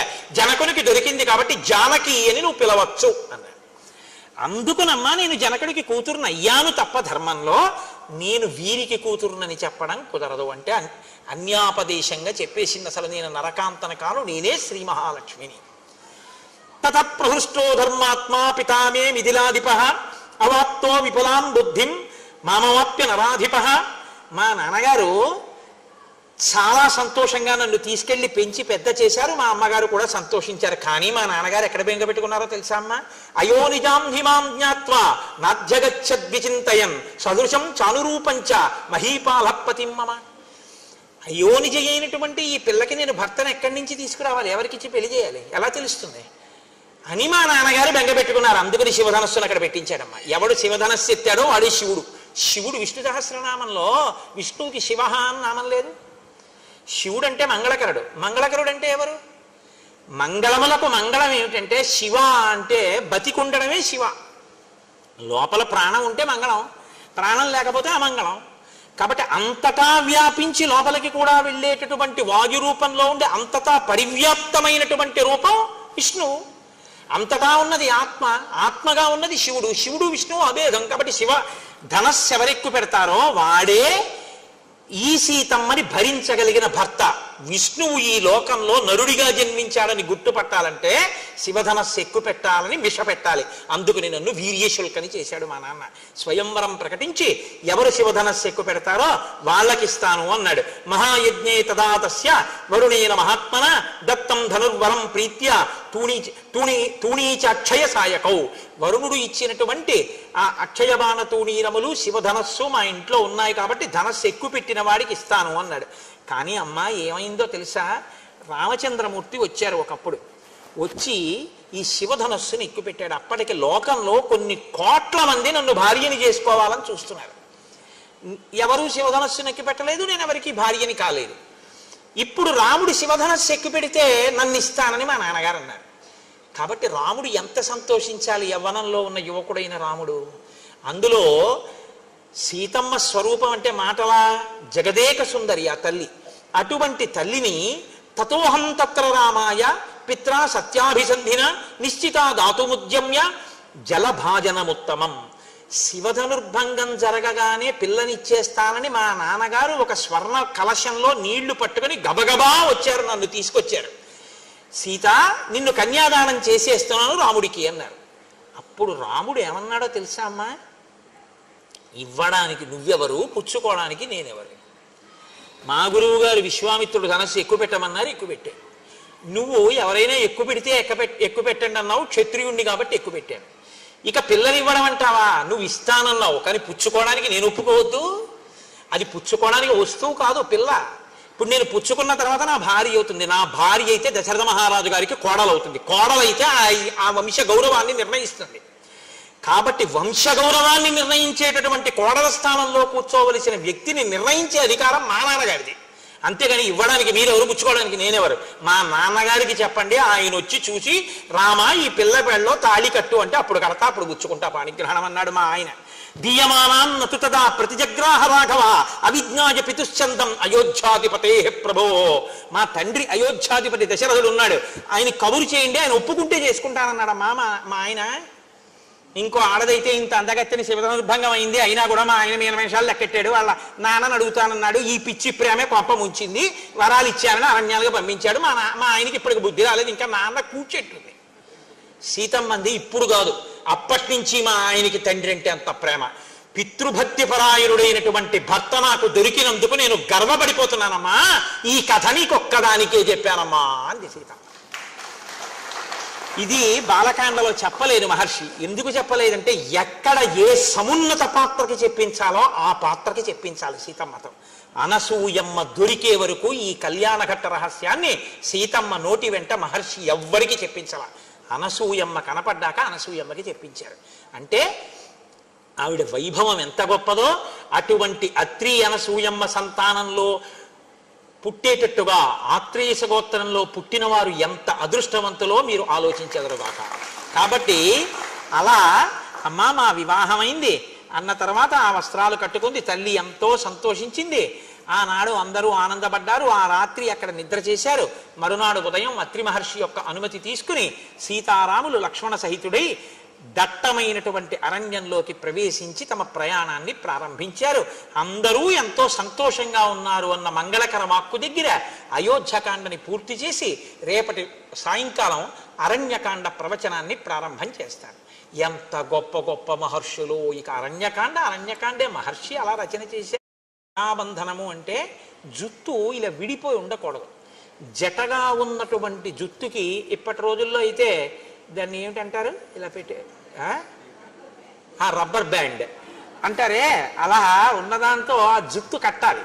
ఆ జుత్తు కట్టడం గొప్ప పూజ శాస్త్రంలో. కాబట్టి ఇప్పుడు ఆ తల్లి అనసూయమ్మగా కూర్చోవడానికి యోగ్యురాలైన తల్లి, లేదా ఆమె అనసూయమ్మ ఒక ఘనాపాఠి గారి యొక్క ధర్మపత్ని, ఆ తల్లి ఇచ్చేశారు.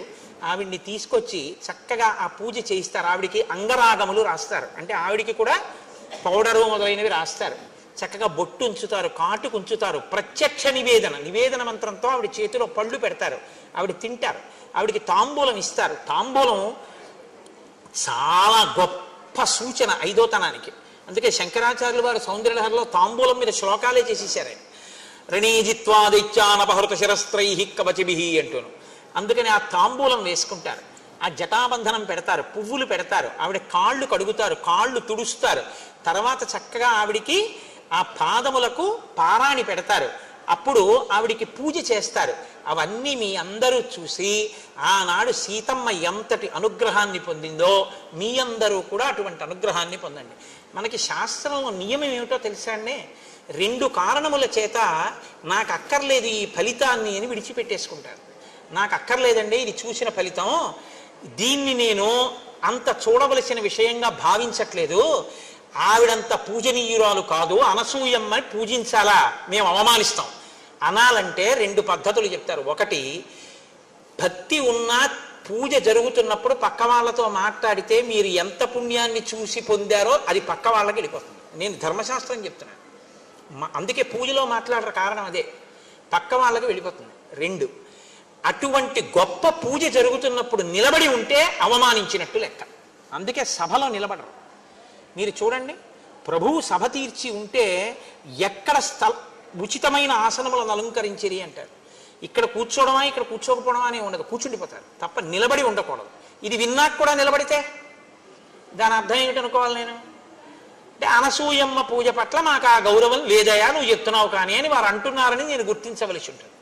అలాంటి వారు ఈ సభలో ఉన్నారని నేను అనుకోవట్లేదు. కాబట్టి చోటు లేకపోతే వాళ్ళు ముందుకొచ్చి కూర్చోవడానికి అవకాశం ఇచ్చినాం. ఒకవేళ అక్కడ చోటు లేకపోతే మీరు యథేచ్ఛగా ముందుకొచ్చి కూర్చోవచ్చు నిలబడిన వారు, తప్ప ఎవరు నిలబడి మాత్రం ఉండకూడదు.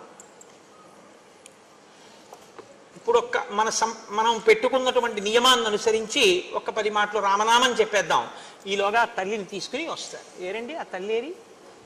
ఆవిడ్ని తీసుకొచ్చి కూర్చోబెట్టండి, మేము 11 మాటలు రామనామం చెప్పేస్తాం. ఈలోగా మంగళ వాయిద్యమా? అయితే 1 నిమిషం ఆగండి, నేను రామనామం చెప్పాక చెప్తా. కోరి కొలిచిన వారికెల్లను కొంగు బంగారు రామనామము, రామనామము రామనామము రమ్యమైనది రామనామము, వాద భేదాతీతమగు వైరాగ్యమే శ్రీరామనామము, రామనామము రామనామము రమ్యమైనది రామనామము, ఆంజనేయుని వంటి భక్తులకాశ్రయము శ్రీరామనామము, రామనామము రామనామము రమ్యమైనది రామనామము, నీలమేఘ శ్యామలము నిర్మలము శ్రీరామనామము, రామనామము రామనామము రమ్యమైనది రామనామము, జానకీ హృత్కమలమందున అలరుచున్నది రామనామము, రామనామము రామనామము రమ్యమైనది రామనామము,